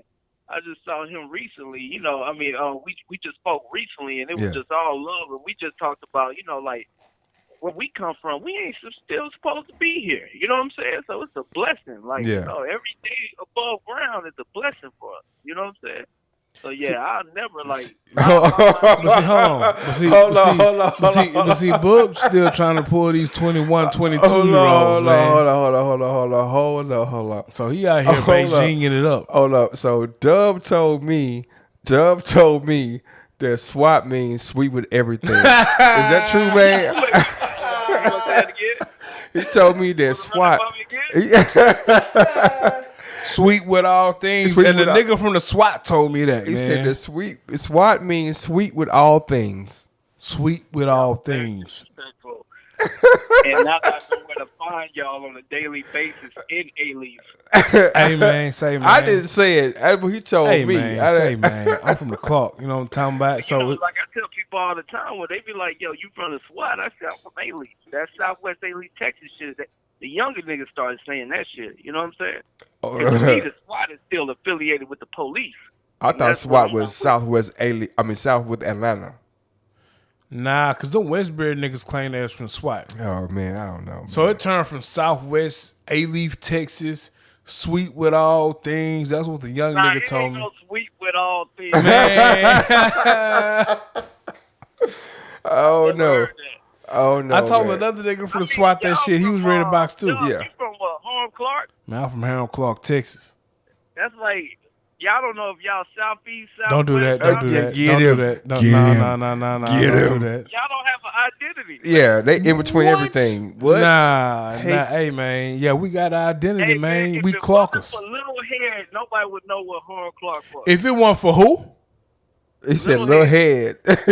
Nah, you know what? I just Say, qualified man. y'all Hey, by little man. head. Say, man. Shout out hey, to man. Rashad, man. That's my guy for Yeah, real, man. That's OG my from the guy, Clark, bro. for real, But at this man. point, this young man is talking reckless on the pod, man. Shout out to Lil Head, man. I ain't heard his name in a long time, but that's gonna my have guy. Like Y'all that always is- show love to the OGs. that is my You guy. have like the Walls. Have you ever heard of the Walls Nest clip? The young artists, they were like, "How you came up?" And I was just, when I was at the center, I was talking to Kevin. Yeah. I said, I give y'all a lot of credit because I was like, man, I didn't know what the fuck I was doing. I was just following y'all lead until I found my path. You know what I'm saying? Yeah. And if it wasn't for y'all, I wouldn't met T Nitty and started working with T Nitty. I Yeah. wouldn't work with Nicki and Promo Prince and work with her. I wouldn't work with T City. You know what I'm saying? And start doing street promotion, everything else that got my feet wet in the game and shit. That's all off of following y'all around. You know what I'm saying? So, Man. that's why, like, with what y'all doing, I'm so adamant on whatever I can help. Yeah. That's how it's supposed to go. You know what I'm saying? It's supposed to be a circle. The love supposed to always come back around. You heard it, Circle know? G's, man. Circle. Right. right. You know, Speaking of even though I was like the only real G in the circle. That Whoa, hey. hey, Whoa, Hey man, I hey. remember this one time, man. My chick was at the time was staying in the towers, and she was beefed up with some niggas. hey, I remember that day. Yeah, I remember that day. And I was like, yeah, I was like, shit, I gotta go up there. And then Kevin was like, shit, I'm with whatever. That's what JB said. Wait, hold on. Let's find out what the problem is. Hold up, what she do? Yeah, he a frill ass. Hey, yo, I he a said- frill ass I nigga, said- man. He always trying to make peace. No. I'm just saying. I'm like, hold up. I'll go with you, man. But let's know what she did first, man. I gotta know. It don't And matter you know, what she and did. in retrospect, she was the hoe who was fucking with all the niggas. You know what I'm saying? I mean, she might have been, but if my man say, "Hey, man," But in that moment, nigga, I didn't want to hear none of that. It's like, nigga, it's go. You know what I'm saying? That's when I rearranged. I said, okay, JB was my right hand. Let me put Kevin up there now. Check this out. But did I come though? JB want to think. Well, hold up. Was I there though? Yeah, you came. I'm saying I was there. I was just like on the way there. I was like, hold up. What she do though? I'm like, what? How we get here though? I mean, I'm gonna come and everything, but let's figure out how we got to this point before we just. Well, you know, the way I looked at it, you know, at the time, we were going off emotion. We were young niggas. Your chick call you crying, nigga, like shit. I'm on the way. Kevin like, where you going, nigga? I'm rolling with you. JB said, hold up. Let's What talk she about do? it first. I've always been cerebral, man. with He's chemistry. always Everybody, been- let's breathe. Everybody calm down. Woosah, and take into consideration that we might not want to go into that environment. How many people is it? Do you know the... You know the circumference of the dudes that we this finna nigga fight? doing too much thinking, nigga. Oh man, that is crazy, bro. That is crazy, man. That's hilarious, man. Man, But appreciate definitely great talking to y'all, man. appreciate you, man, and One make day sure. y'all might physically, invite me up there. You know what I'm saying? Yeah, Build man, a it's podcast. coming. It's coming, man. We got a whole studio Yeah. we building, man. So it's coming. Just let me know when so I can know how much to charge y'all and have that sent to y'all. I'm just saying we might have to charge you because you know what I'm saying. We are internationally recognized, so Yeah, really this is man. promotion for you. My You know, kids I just gonna be listening to us in Japan. Before I get off the phone, I want to say something to y'all. You, Kevin, I don't think Doug, but you two, Kevin and JB, Mm-hmm. y'all took two of my throwback jerseys in 05. I never got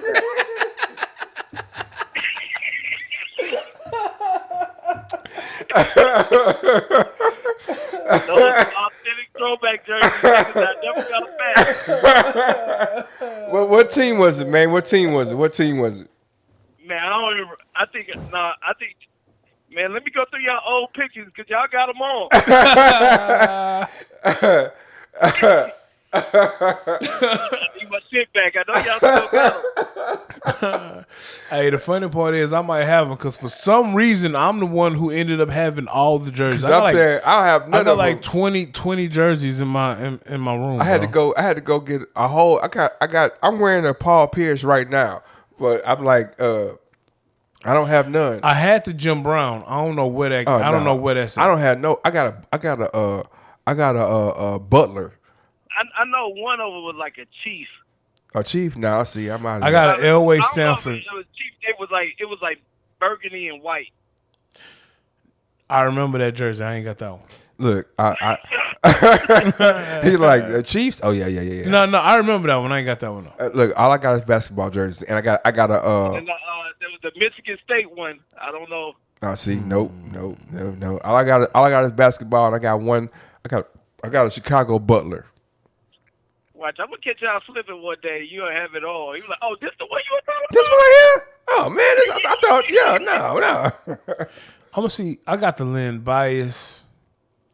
Got the Limp Bias, the I got the 34. Bias, Oh, yeah. you got them all, man. I got the Bias in there, bro. I got the Reggie Theus in there, bro. Oh, I was hold up. watching this little show on, and then they had this little dude conceited, and he was Yeah. showing on his throwback jersey. I Yeah. said, this is back?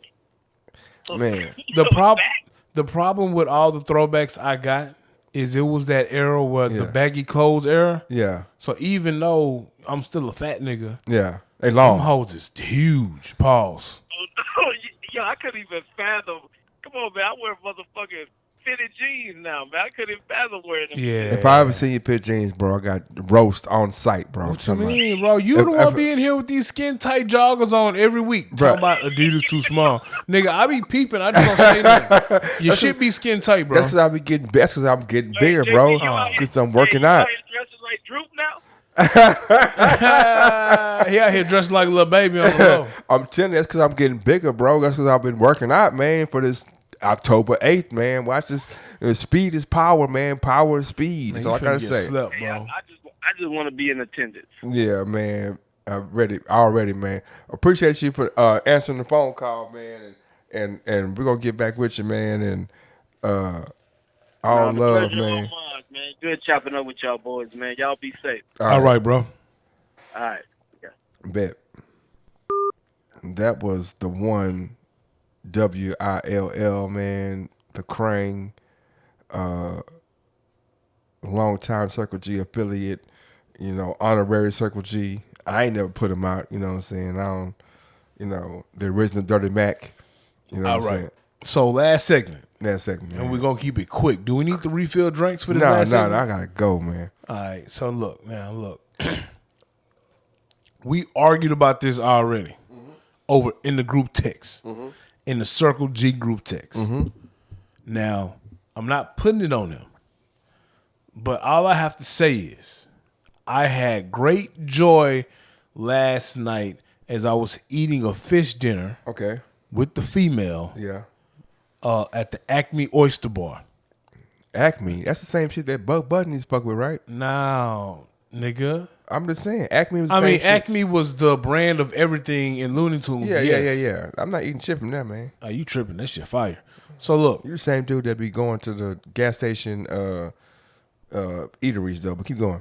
what you mean? You just tell me about the gas station eatery you went to for the power before last. You were telling me there was a place you went to that was I don't want to say name because people called me. It's like I know what he's talking about. It was at a gas station or next door to a gas station. When I was like, oh man, they're outside talking about $10 for Pump 5, the gas station restaurant. Oh, yeah. So look, I'm eating dinner with the female, watching the game. I got there. It was in the third quarter. Okay. I was rooting for the Bucks. I'm gonna tell you why I was rooting for the Bucks. Okay, keep going. Me being from H-Town, yes, I'm a fan of James Harden. Yeah. Yes, I want James Harden to get a ring. Yeah. I think it's horrible for basketball, these super teams that are bought, not built. Did All right? LeBron James build his teams or bought his teams? Nigga, we've already went through. I just asked a first question. off, I time just asked a question. Time out. First off, I've already voiced my opinion that I wasn't feeling when LeBron goes out and try to build these teams to get 6 rings to say he's the GOAT. Okay. With that being said, Yeah. we ain't bringing up nobody else. Okay, this James Harden. As an H-Town representative, Yeah. I ride with H-Town teams. Yeah. If James Harden would have came in here, maybe gave Silas a go, and then Man, fuck Silas, man. let me finish my sentence. Okay, I'm with you. And then after he saw it didn't work, trade me. I would have been cool with it. Or if he would have came in here in shape, gave it his best foot forward, and it just didn't work, and he still got traded to the Brooklyn Nets, I probably would have been riding with him. But how he left H-Time, bro, I ain't feeling it. I know you put that bullshit ass, oh, he scored 44 in one game and 35 in other. Man, it was man. Nah, let me finish, bro. Okay. Because it was a couple of games, bro, where he was out there and he purposely just was not hooping, bro. He came in out of shape. He showed up to camp late because he was out there partying with Lil Baby on purpose. Okay. Came into camp out of shape. All right, question. Came into camp beefing with the new niggas on the team. Question. I saw the videos of him hooping with niggas in the off season, and then he just pouting. We ain't good enough. We ain't got enough. We ain't got enough. Hell yeah, I was rooting against his ass, bro. Check this out. So, okay. That's what he get. He did all that bullshit to go to the Brooklyn Nets, and still got bounced in the second round. Okay. Again. Okay. So, James Harden asked for a trade. Yes. I'm talking about he did in July of 2020. Okay. right? He didn't get it. Why should I have to trade him? Because you asked for it. Okay, you don't have to. So I came to training camp late, right? Mm-hmm. Out of shape. Right. I missed the first 2 games. Okay. The first game I came back, what did I do? I don't care. You score 44. Sure. You're James Harden. You can score 44 in your sleep in the regular season. Okay, the next game, what I do? You probably score 30. You're Okay. James Harden. All right. You can score 30 in your sleep. Did we So win the those first- games? The first 2 games. Did we win those games? Listen to what I'm saying. Okay. The first 2 games, Yeah. I'm going to come out. I'm going to show the league, yeah, I still got it. I want to be traded. After that, he mailed it in for a couple of games. Did we win those games, though? I don't care if you won. I don't care if you lost. I don't care if it was a draw. P.J. Tucker wanted to be traded because they didn't want to give him the max deal that he could get out of his position for Yeah. the whatever it is. Yeah. I don't know the specifics. I know he wanted more money. H-Town wasn't going to give him more money. P.J. Tucker didn't come in out of shape. P.J. Tucker ain't melted in. P.J. Tucker did what P.J. Tucker does until he got traded to Milwaukee. P.J. Tucker didn't play the last 4 games. What you talking about? He only played like 3-4 games. P.J. Tucker did. He played more games than James Harden. Yeah. Because James Harden was already on the Brooklyn Nets, and P.J. Tucker was still playing. Mm-hmm. P.J. Tucker didn't play the last couple of games because the deal was already done. He knew he was going to Milwaukee, Mm-hmm. and he didn't play. And I'm fine with that. But P.J. Tucker came in, and he did what P.J. Tucker does. But I'm saying, so you're saying when P.J. Tucker comes in and does what he does, that's okay. But James Harden comes and does what he does, and because he pouted. James Harden did that. James Harden did that for 2 games, then he pouted. Yeah, because And then he constantly pouted. how many players in the NBA come in and score 44-17? Again, this is James No, Harden. I asked. No, you regular you don't- season. You're not answering the question. No. I asked you a Time direct out. question. Time out. But that ain't no direct question. It is. How many players in the league come in and score 44-17? James Harden can score 40 in his sleep in I didn't regular ask you season. about James Harden. I said how So many it's not players about in the league. No, I said consistently. He did that shit twice and then pouted until they traded him. Okay. I don't give a fuck if you do that shit for 1 or 2 games. Okay, but if I you asked- want to but be you don't traded, ask no, that listen what I'm question. saying. Okay. It doesn't matter that because that shit doesn't matter. How it don't matter? Because you're trying to tell me. I'm asking- I'm telling you he quit on the team. But I'm asking you a question. And you telling me just because he came in and And dropped scored. 44, Yeah, 36, and then quit for the rest of the games he Yeah, played, yeah. I should just be cool with that. No, what I'm saying is that I asked you a question. What was the question? The question was, how many players in the league do you think can score 44-17? But that's the problem. We're No, not talking about the average player. I We I all didn't know say what that. James Harden is. Okay. And that's what I was trying to tell So- you over oh, No, listen, no, okay, stop. finish. That's what I was trying to tell you over Yeah. text. Yeah. We're not talking about his skill set. You telling me how many points James Harden scored in a regular season game, Yeah. that doesn't matter. Because the man can do that shit in his sleep. We know Happy that. birthday. My bad. Sorry about that. No, it's okay. You're being disrespectful No, to my tape. I wouldn't imagine that. No, you really are. I wasn't. I promise. But what I I'm promise, saying brother. is the 44 and the 35, the 44-point game Yeah. and the 35-point game. Yeah. That shit is irrelevant. How is that irrelevant? Because he does that shit in his sleep. But you who saw else the man on one leg. He on one leg. 22, James Harden scored 9. 22 and 25. Yeah. On one leg. Yeah. Now, he was 10 from 10 from free throw, but whatever. I get it. That's part of his game, getting Yeah. to the line. Yeah. But what I'm saying is he quit on his team. But this Don't quit on your team. I Okay, don't care if you my want to get que- traded. Don't quit on the team. My question is, if let's say James Harden quit. Let me agree with you with 100%. But you know he quit. No, let me agree with you 100%. He quit on his team, right? What did his team do?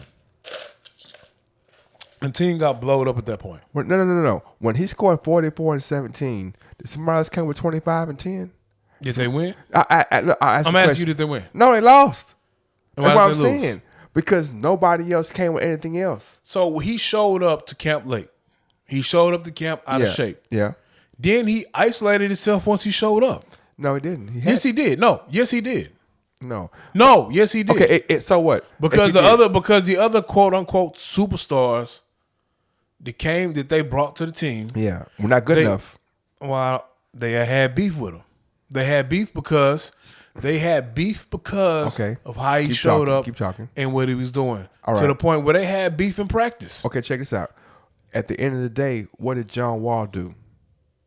John Wall dropped 30 when he was healthy, but we all know John Wall is a walking injury. What did DeMarcus Cousins do? So you brought in injured goods to try to keep James Harden, but you only brought in James Wall because James Harden. I mean, you only brought in John Wall Yeah. because James Harden was playing offseason with the nigga. All offseason he playing with John Wall.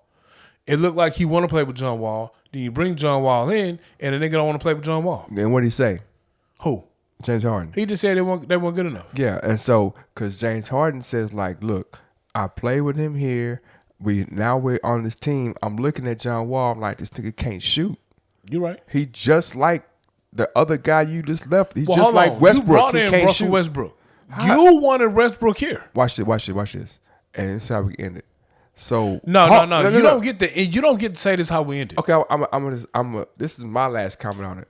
All right. What I'm saying is that it's unfair. Now, fuck that unfair. Don't give me that unfair bullshit. Okay, well, the commentary of the narrative to say that James Harden is the person who's pulling the strings is I'm like, so you telling me that Tillman Fertitta and Daryl Morey are not viable? Like they're not talk about them. Because they pull the strings. We all know James Harden okay. So you mean to tell me that Westbrook came here and James Harden didn't okay that? No. Yeah, I'm saying that no. So you telling me James Harden every time? So you mean to tell me James Harden had no input on who came to the team? But this is James Harden GM. Is James Harden the GM? Well, you know he's not the GM. Is James Harden the owner? You know you're not the owner. He's Then how come the narrative is that James Harden's decision, but in actuality, this guy Daryl Morey is an MIT graduate. This guy Timothy Fertitta is the owner, but we don't say shit about them. We talk about James Harden because it's easy to look at your face that's look familiar and blame him, but blame. Tillman Fertitta and Daryl Morey have the equal, and D'Antoni have all equal say in that shit. So it's not just James Harden. But time out. Couple of things here. Yeah. One. Yeah. You mean to tell me you think James Harden had no input on who I they didn't brought say here? that. Two. I didn't say that. Two. James Harden was willing. Yeah. To go to a team that had D'Antoni as a coach. Yes. And he was willing to go to a team that had Daryl Morey as a GM. So if you're willing, what you mean Daryl Morey GM in Philly, bro? What are you talking about? He was willing to go to Philly. Yeah, but what I'm saying is he didn't go to Philly because the Rockets didn't pull off the trade because they didn't get the pieces they wanted. What I'm saying is you have absolved Daryl Morey. You have absolved. I never absolved them. I never did. Okay, then say that Daryl Morey, say that D'Antoni, say that Tillman Fertitta are all as culpable as James Harden. Don't say James Harden because the conversation. Wait, what are you mad about? Because I'm not blaming James Harden for the downfall of the Rockets, though. I'm not blaming James Harden for the downfall of the Rockets. Then the Rockets are rebuilding. Once you trade away a talent like James Harden, you're in a rebuild. Yeah. So I'm not blaming James Harden. The reason why James Harden want to leave is because he's like, look, what y'all are doing here is not working. We not good enough, bro. You went and got John Wall. This nigga can't shoot. Well, you went and got Russell Westbrook before. He can't shoot. He can't shoot either. Yeah. But you went and got him because of my cosign. So you saying that James Harden's word is bigger than Daryl Morey, Tillman Fertitta, and D'Antoni? I feel like when Tillman Fertitta, that's a yes/no question. It's not. It's equally the same. You think that James? I think it's equally the same. No, I'm saying you think that James Harden has the same pull as Tillman Fertitta. I don't think Tillman Fertitta makes personnel decisions solely without. I don't think Tillman Fertitta without James Harden makes personnel decisions without consulting his GM and his star franchise player. Yes, and his coach. And his coach. So you talking about so now we talking about 4 people, right? The man that you tried to throw $100 million at the keep. We're talking about 4 people, though, right? All 4 of those people got on. All 4 of those people, got on the same page to bring Westbrook here. Yes. Westbrook would not have been in the Rockets uniform if James Harden didn't co-sign that. That's what I'm saying. Okay, but that's 4 people. So are we giving him 100% or 25%? I never gave James Harden 100% blame of any downfall. That's why I asked you. And you know I never did. I know I didn't say you did, but I'm asking you right now, are you giving him 25%? What you mean? Because it's 4 people. Why does that? Why does this percentage matter? Because it's 4 people. But I've said before that it's an equal. Yes, some of the shit is a share. Is an equal all share. The shit is shared. No. That's what I'm saying. Some of it is an equal share of blame. That we played this analytic ball because Daryl Morey is an analytic guy. Okay. And between Les Alexander and Tillman Fertitta, Daryl Morey was allowed to play analytical ball. Okay. Yes, D'Antoni gets some of the share because he's not a defensive coach. Okay. D'Antoni's philosophy is outscore everybody. Okay. And you have a player who can outscore everybody. Okay. So you go get the players that he wants to help outscore everybody. Okay. So Chris Paul, Dwight Howard, Russell Westbrook, even Carmelo Anthony Okay. didn't come here without a cosign from James Harden. That's what I'm saying. Once again, so now we go all the way back to the first conversation we had today with leadership, right? So the leadership. So are you saying that James Harden's leadership? Are you saying that D'Antoni's leadership? Are you saying that Fertitta's leadership? Are you saying that it's James Harden, Fertitta, D'Antoni, or who am I saying? Or Morey? Who's leader? What you mean, who's the leader? Who is the person that is the quote unquote alpha in this? Well, it all depends on the situation because at some What you point, mean? all four of the people that you just called out, Yeah. they play different roles within the organization. Yes. So in different circumstances, Yeah. they'll be leaders. No, so I'm James Harden should be. This is what I'm saying. Why? James. Well, you won't even let me finish. I'm sorry, saying why. I I ain't even apologize. I ain't even made not one point. Go in ahead. You saying why? Go ahead. Go ahead. James Harden should be your on-court leader. Okay. I agree. D'Antoni should be the leader of the team. Okay. Daryl Morey is the leader when it comes to personnel situations. Okay. And ultimately, Tillman Fertitta is the leader of the of the franchise. So Tillman Fertitta. So he's charged So hold on. with making sure Yeah. he has the correct people in place Yes. to push the vision of the franchise. So by your admission just now, Tillman Fertitta and Daryl Morey shouldered the bulk of the That's not what I said. What you mean? Because you said If that's the James case, Harden. if that's hold the on, case, hold on, no, what you said? No, listen. But What I said you was said what I James said. Harden is on the floor. Listen to what I said. Okay, say it and be again. clear. Okay. James Harden is the leader on the floor. On the floor D'Antoni is the leader of the team. of the team. Morey is the leader of personnel. Personnel. And Tillman Fertitta would be the leader of the vision. Okay. So All four of them have to work in concert together. Yeah, yes. To make that one go. Yes. So if I say the vision is this, the vision The is vision is a chip. the chip. Daryl Morey, go get my pieces. Okay. And then after Daryl Morey gets the pieces, then I ask D'Antoni to make the pieces work, right? No, but in me being Daryl Morey and I'm Yeah. getting the pieces, Yeah. I'm gonna consult my coach Yeah. because my coach has to coach the pieces. Yes. So hey, coach, what pieces do you need? What type of piece do you need? So who's the leader? What you mean who's the leader?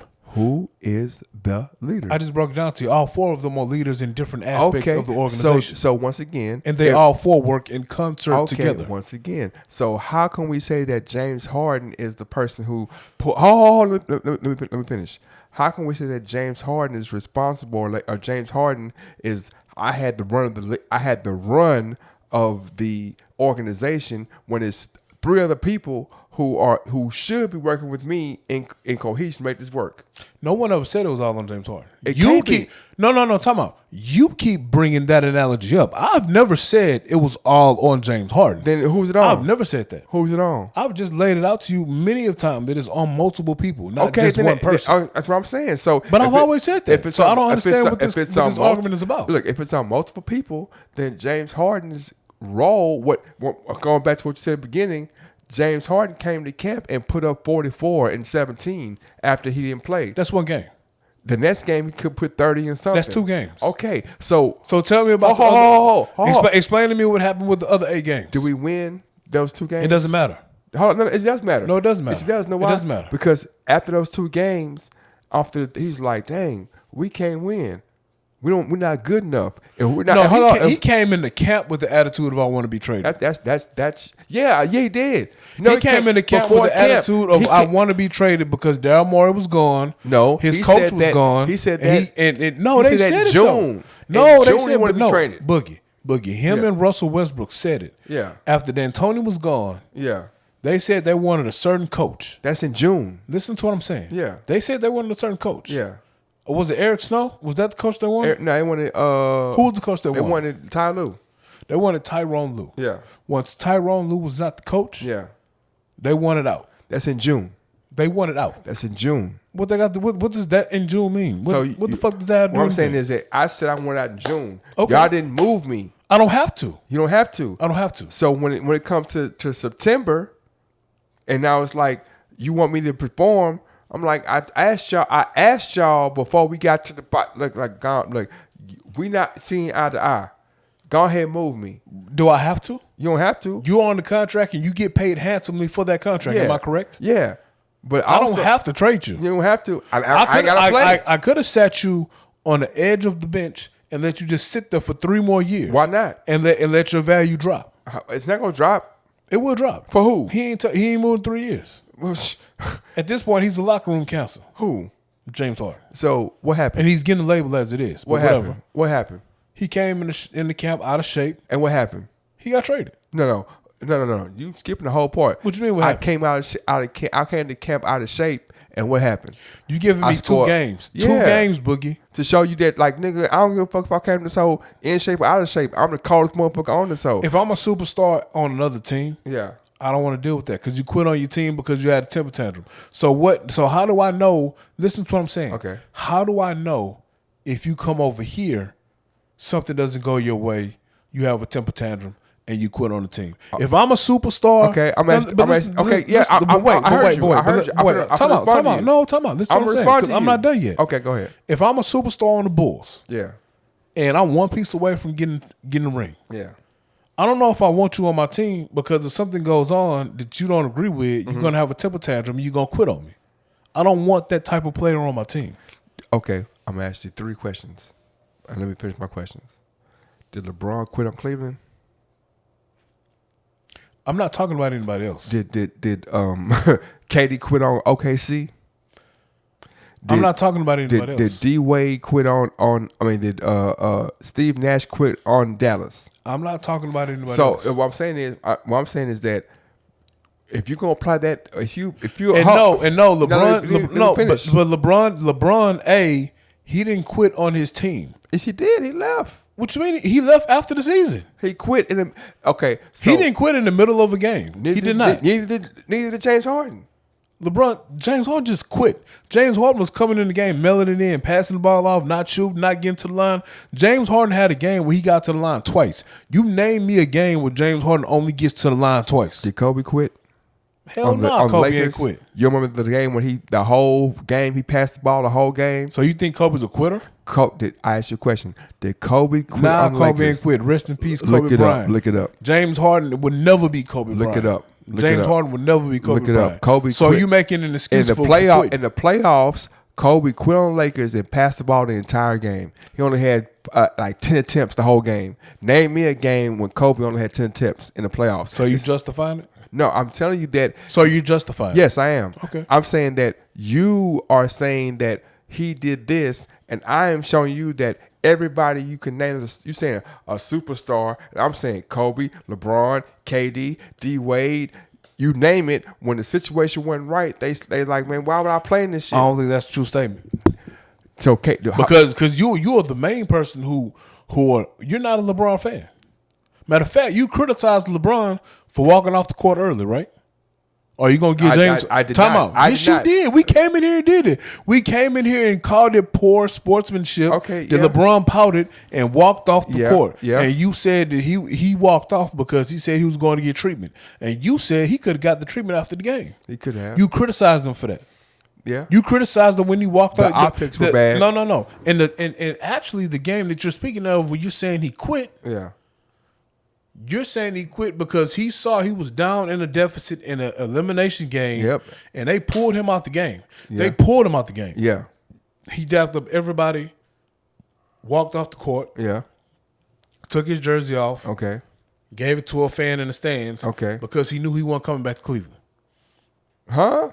Yes. In Cleveland? In Cleveland. No, in Cleveland. No. He did that with LA. In Cleveland. He didn't do that. No, he did that in Cleveland the first time. In Cleveland, he In got Cleveland mad when the he first lost, time. and he threw his jersey off. I just told you what he did, bro. It was the end of regulation. It was an elimination game. He knew he was losing. He dapped. It was a free throw for the other team. They pulled him off the court. He dapped up everybody off the court. Okay. Took his jersey off, gave it to a fan. He knew he wasn't coming back. All right, and that's okay. Whatever, That's it's you. fine. He didn't quit at the beginning of the season on his team. Well, I'm saying it, but he quit though. He didn't quit at the beginning of the season on his team. He quit. The game in was an over. elimination game. What you mean? It was over. It was seconds left Okay, he quit at the end of the season. He also that quit. ain't quitting on his team. He- He gave his team that season everything he had. So you saying that LeBron never quit on his team? He gave his team everything he had at the end of that season. And, Right. I'm not a LeBron fan. About the Lakers? The Lakers this year, He didn't quit. he ain't quit. He didn't quit on the Watch the Lakers this game? year. He didn't quit. Did you watch the game? He left the game early at a blowout. Yeah. And our criticism was if it was the other way around and the Lakers were blowing them out, Yeah. he would have stayed on the court and high-fived and jumped around. But and did all I'm that saying bullshit. that. Did you watch the game where how he played? LeBron didn't quit this year. LeBron just didn't have enough to beat the team that he was playing. What did you say? LeBron didn't shut it down and quit this year, bro. You say he had, no. You said he didn't have what? No, we're not talking about that. I know what you. I heard you said. I thought I what said he didn't have enough to win this year with the Lakers Okay. because AD was hurt. Okay, and so But he didn't quit. What I'm saying is he ain't have enough to win. No, we're not talking about that. Okay. We're talking What about we talking quitting. We're talking about quitting, sir. I don't think that James Harden. James quit. Harden quit on his I team think at the LeBron- beginning of the no, season. I think James Harden told the team or asked the team like, "Look, man, this not gonna work. Please trade me." And they said we're gonna play hardball. And it's like if y'all play hardball, I'm gonna come out here and show you how cold I am. And then y'all still tripping. Well, you know what? Why should I play, man? Why should You're I come right. out here and get hurt? You're right. Why should I come out and get And he hurt? did that anyway. He showed up out of shape, tried to play in shape, and got hurt. James Harden has never been hurt his entirety of his career. You want to know why? Because James Harden, as much as they try to say he parties too much and all this other bullshit, Harden comes into camp in shape. The 1 year he decides to come into camp out of shape happens to be the year that he's plagued with injury. I don't know about that What you mean you don't know about that? because this Name is, me a time Harden has actually came into camp out of shape. this is a injury. And name me how many times Harden has been hurt throughout his career. Harden, out of all these other diva, but this is a no, year- listen to what I'm this is a saying. year everybody got Listen hurt to though, what I'm man. saying. Out of any year, yeah, with all of these diva players, yeah. doing this whole load management, Harden Yeah. has never participated in load management. Because he Load couldn't. He couldn't. He Matter was of fact- hurt though. He definitely got hurt. You're not listening to He what I'm played saying. through though. You're not listening to what I'm saying. Keep talking. Part of Harden's thing was Yeah. his availability. Yeah. You persecuted on the low CP3 because of his availability. Because he didn't play. he be hurt. He didn't play though. Because he be hurt. Harden got hurt and played. What are you talking about? Harden was hurt. Harden was hurt the last 3-4 years. What you mean the last 3 or 4 years? Yeah, Harden had the patches on because he was hurt. He had a bad wrist. He had a bad knee. He had a bad shoulder. He was hurt, but he played through. So you saying CP3 wrong because he couldn't fucking walk? Yeah. This nigga was hopping, bro. So was Harden. He shouldn't have been out there this season. If you want to keep it a bean, That's what I'm saying. He shouldn't have been playing. So why you said he quit it though? Because he quit on the Rockets. Because he played through injuries already. He already showed that. No. That doesn't. No. Time out. See, you don't get to do that. Why And not? see, and what you're trying to do is change the subject. No, I'm not. Because at the end of the day, he quit on the team. He came in out of shape, late, quit on the team. He had 2 games to prove, I still can get buckets, trade me. And then for the next 2 weeks, he mailed it in. And then it's ironic that he said, I don't have enough, mailed it in, got traded to the team he wanted to ultimately not have enough. Because your defense for this is going to say, well, everybody was hurt and they ain't got no bench. Well, he ain't have enough. I'm not saying. I know. I'm not saying they ain't had no bench. You just said that. No, in our no, group text, I you said- said I the said bench they scored bench didn't 0 show points. up. They ain't got no bench. No, they got a bench. The bench didn't show up. So they don't have a bench. That's Have you different. been listening to commentary? They do not have bench They players. have a bench. Outside of Kyrie, KD, and James Harden, who they got? That's going They to get got them buckets. Joe Harris. They What? got- Time out. What did Joe Harris do? he didn't show up. Okay, who else they got? They got Dinwiddie, who was hurt. Who else they got? They got Jeff Green, who was hurt. What'd he do? He got hurt. What'd he do? Didn't show up. When he was not hurt, he was one of the best players in the league. But I mean, that's the same thing with CP3. When he's not hurt, he's the point guard. But when he is hurt, he ain't available. And But you he's always told hurt. me But he's always hurt. I mean, Kyrie is the second coming of CP3. Kyrie got the best handle the game has ever seen when he's on the court. But Kyrie, Has Kyrie not been plagued with injury just like CP3? Kyrie. No, time out. Has Kyrie not been plagued with injury just like CP3? No. What you mean, no? Kyrie's What been- What happened in 1 year? Kyrie was actually healthy. What happened? Went to championship. And what did he do? They won. And then what happened? The next year they went to championship again. What happened when he was in Boston? What happened? Didn't he get hurt? Well, she's skipping it 4 Time years. out. Yeah, Did he but get hurt? you skipping the years in Cleveland though. He But only they- won what? How many rings he won in Cleveland? But they went to the championship 3 times.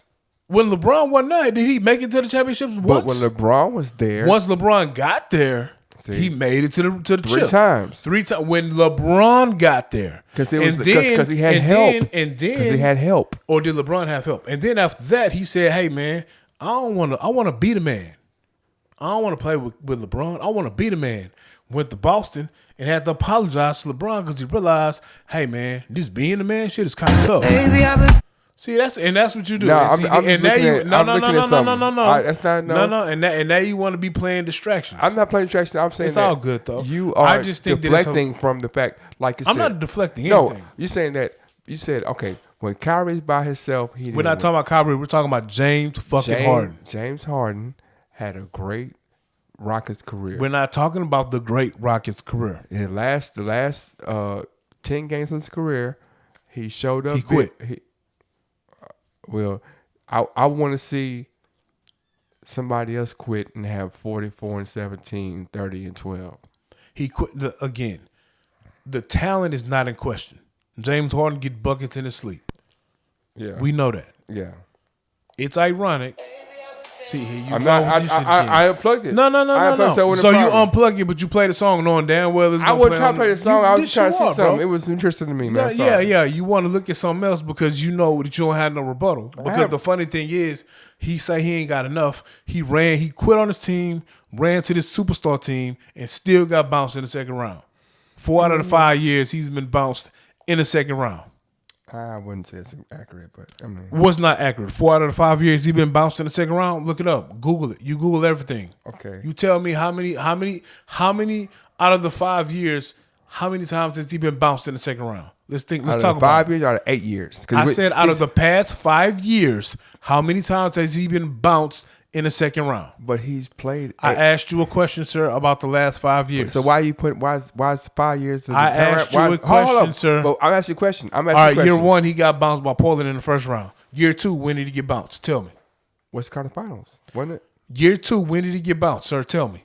Second round, Year 3, when did he get bounced, sir? Tell me. Western Conference Finals, Against who? Golden State Warriors. Year 4, sir, when did he get bounced? Tell me. Year 4, Second round. Year 5, sir, when did he get bounced? Tell Well, me. who beat him though? I don't know. He got bounced in the second round. Year 5, Well, sir. who was it though? Shit, I don't know. So if it was the world champions, I don't care who he got bounced by. why? So I'm saying, why does that not matter? It's the second round, sir. No, it matters though. What you mean it doesn't matter? Because I say it does matter. No, we know if he didn't run into the Golden State Warriors, He do have championships. So but that doesn't matter. You got to That beat who in does front. matter. No, you got to beat who in front of you, right? man, that's not fair. Fuck what you mean it's not fair. And you're just talking. You're not qualifying. So it's fair that he quit on the team, but it's not fair that he ran into Golden State Warriors three years in a row. no, what I'm saying is LeBron beat the Golden State Warriors, right? once. But he beat them, though, right? Once. Did he beat them? Yes or no? Did he play him did he play him in the conference finals or the NBA finals? He played him in the finals. Exactly. What you mean exactly? So I'm saying is It don't matter when he played him. He played him. okay. Well, he won once, and he had Kyrie and Kevin Love. You acting like James Harden had zero help though. Who name his two All Stars? He had Dwight Howard. He Name had his CP3. at He the same had, time. Not at the same time. See, you don't say that. This is pointless, bro. Who he had at the same time? Name him 2 All Stars at the same time. Eric Gordon's been an all-star. No, he didn't have 2 All Stars at the same time. So I have to have 2 all-stars at the That's same what time. that's what LeBron had. If we want to compare things, make it equal. Name him 2 All Stars he had in the same year. Well, first off, sir, I'm not comparing him to LeBron. You are. No, I'm saying if you. I'm not comparing him to That's anybody. what you said. You literally said I LeBron said beat for- Golden State. No, time out. Time out. That's what you said, right? Let's be honest about it. Yeah. I brought the fact, bless you, the Thank Golden State lost. To LeBron once. Listen to what I'm saying. Okay. I brought up the fact that Golden State lost one of these years. Yeah. Showing you that they can be beat. Yes. I don't care. I don't care who beat him. Bless you. Thank you. We were talking about the subject of James Harden getting bounced in the second round 4 out of the 5 seasons. But you And then you said, time out. You said, we'll talk about the whole 8 years. Yeah. All right, well, fuck it. We bring up the whole 8 years. He got bounced the first season by Portland in round 1. But what I'm saying is, And then we talked about who he got bounced by. I'm not talking about LeBron James. I'm not talking about Kyrie Irving. I ain't talking about Steph. I ain't talking about KD. I'm talking about James Harden quitting on his team, running to a new team because his old team didn't have enough, and ultimately the new team didn't have enough, and he got bounced in the second round again. He did all that shit to get bounced in the second round again. It's just ironic. I'm not blaming him. I just think it's funny. That's all I said. I mean, I guess. I mean, That's all I said. that's one way to look at it, but in the same instance, it's like that's like saying, let's take it to me. That's like saying, oh, Raylan T knocks you out, right? Yeah. Who? Raylan T knocked me out, right? Right? I don't want to talk. I'm only talking about James. No, but I'm saying, but I'm just saying this is. I don't want to talk about any other analogy. I'm talking about. But what I'm James saying, Harden. but what I'm saying, it's the analogy that you're making is you're skipping 27 steps to going from. I'm not skipping any Yes, steps. you are. All I said was it's a bunch of shit that happened. You're It's not a bunch of shit that happened to make that shit happen. It's a bunch of shit that happened why he didn't get a ring in Houston. That's what I'm saying. If So that's the case, it's 20 to 25 different scenarios. no, on why everything no, happens. no. Not scenario. It's some shit that happened. That's the definite reason why shit didn't happen. It's not like it's like, oh, he ain't do it. So that's no. This is what happened. The reason why this happened is this definitely the influencing factor to this is that. So what's the You're ignoring that shit. And So like, time oh, out. What's the influencing factor on how he got bounced in the second round this year? because the whole team was hurt. So when you talk about winning a championship, beating teams in the playoffs, what are all the factors that one has to overcome to succeed and win? Who on the Bucks was hurt? No, time out. I'm not asking you who on any team was hurt. Why you want to ignore that? Time out. You're not hearing what I'm saying. But why are you ignoring that? I'm asking you, It's why nothing would you to- say that it don't matter about his team being hurt, but their team don't have to be hurt? I didn't say it didn't matter about I'm the team. asking you what- I never said. Okay, you didn't have to say it, but I'm asking you if I'm telling you that, yeah, his team was hurt, and you're like, that don't matter. I'm like, well, their team I wasn't never hurt. said it didn't matter. Then, okay, so You're putting words in my mouth. Well, so what I'm saying is that the Bucks had their team at full strength. His team wasn't at full strength. That was a very important factor on why his team didn't win. So let me ask you a question. Now, when we bring up the same argument with the Chiefs versus the Tampa Bay Buccaneers, Yeah. you and other people have said, I can't speak on what the other team has. I Yeah. have to play the team that's put in Yeah. front of me. And So how come? How hold come? up. I'm time gonna out. Let's Go ahead. How come it's good for a situation that I'm for? Yeah. As I root for Tampa Bay Okay. or I root for Tom Brady. So, hey, it's not Tom Brady's fault who he has to play. Okay. He plays the team that's in front of him Yeah. no matter who's healthy or Yeah. injured. Yeah. Now, you roll that on the flip side, Yeah. and we're talking about the Nets, and now it's too many caveats. Oh, well, No, I'm saying it was 1v5 and nobody on the Bucks team was hurt. I'm saying that Mahomes' team wasn't at 100%. It doesn't matter. It does matter. It doesn't matter. Okay, well, it don't matter then. I got to play the team that's put in front of me. Yeah, but I'm saying that I'm not saying that you're talking. What I'm saying is that I understand that yes, ultimately you can only play the cards you're given, but it's not out of the realm of respectability or honesty to be like, yeah, we supposed to play with 7 cards and I gave you 5. That's all I'm saying. And if you deny But that can't be an excuse. it's not. Which I didn't say. That's what happened. But that can't be an excuse. If we're gonna have a boxing match, and I tell you, you gotta put one hand behind your back, and I win. But that's not what happened. No, it is what happened because you telling me to go fight with one hand. In that analogy, it would be me and you start off the fight, both on a level. Me and you start the fight off, and in the middle of the fight, I lose my arm. No, in the middle of the fight, I break my wrist. Yeah. So it's So not if the me, same. if me and you start boxing right now, Yeah. and in the middle of the fight, Your wrist breaks. I'll break my wrist. Yeah, that's not your fault. I didn't say it's my fault. No, listen to what I'm saying. That's Oh, not yeah. your fault. Yeah, it's not. But I still got beat. Yeah, so you I got- can't. I can't be like, oh well, shit.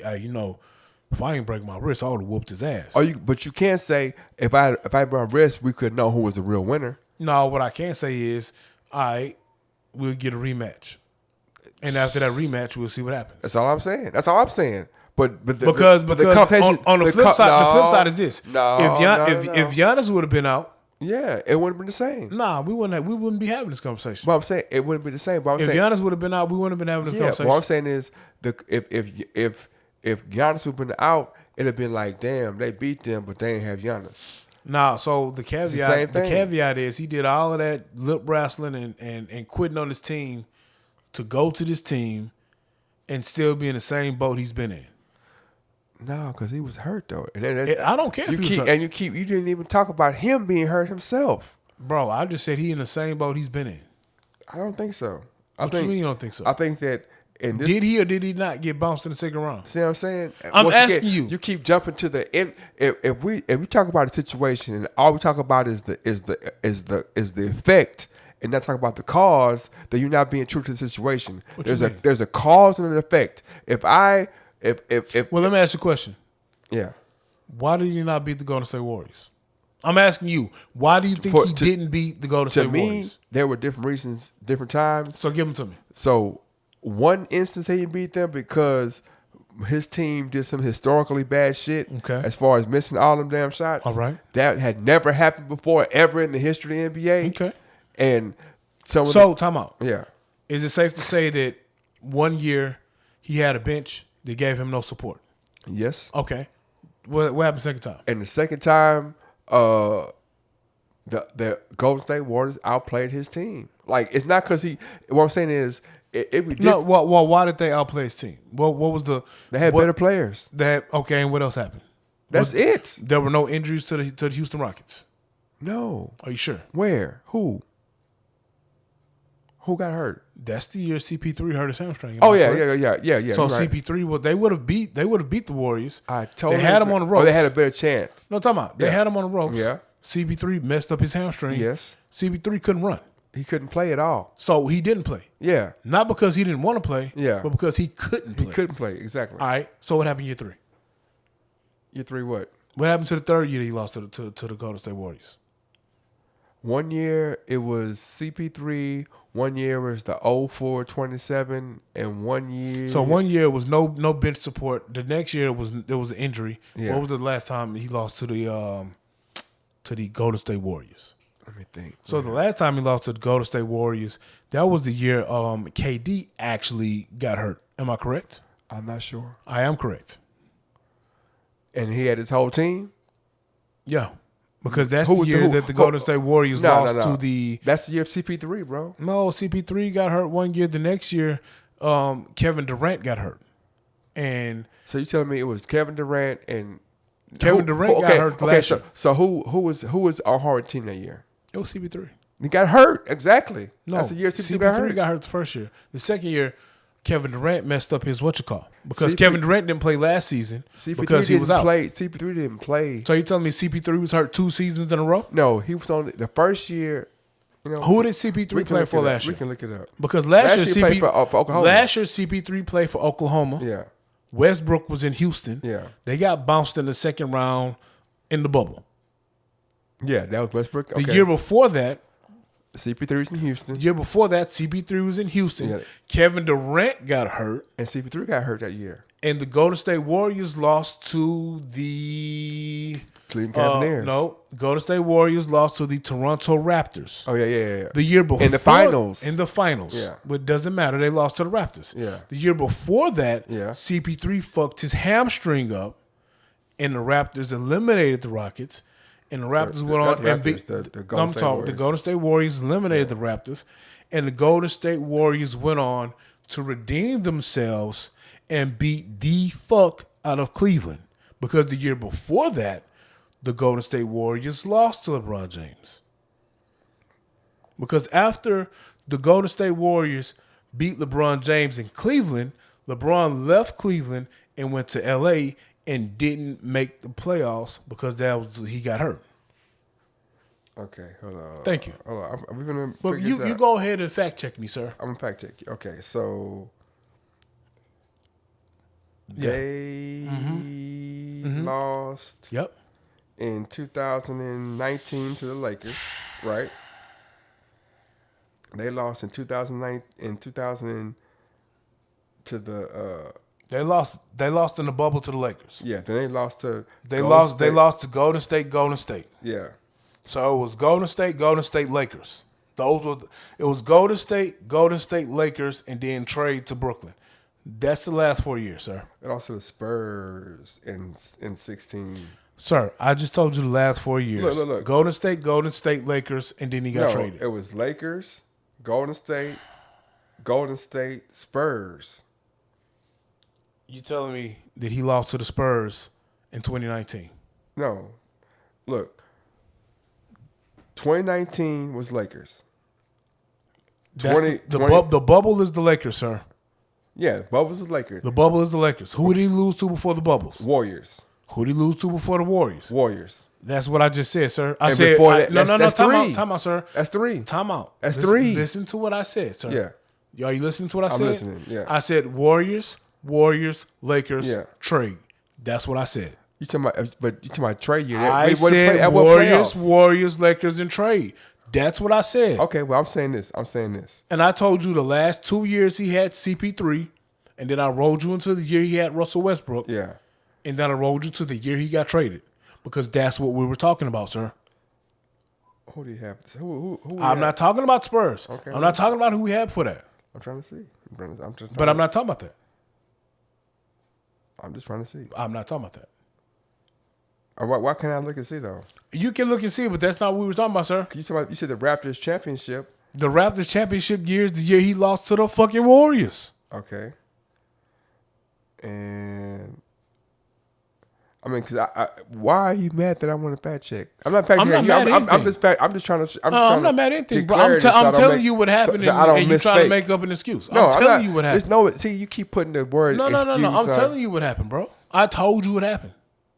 How about this? I look at it real easy. I know how I went to the wrong. Oh, we place. at 236, bro. Hey, man. So, you guys, this is another episode of the 16 Shots Podcast with Young James Boogie and AR Dub. I'm pretty sure he's going to have some James Harden rebuttal for me later on. Check out the website. Check out the YouTube. We're going to have some clips up there.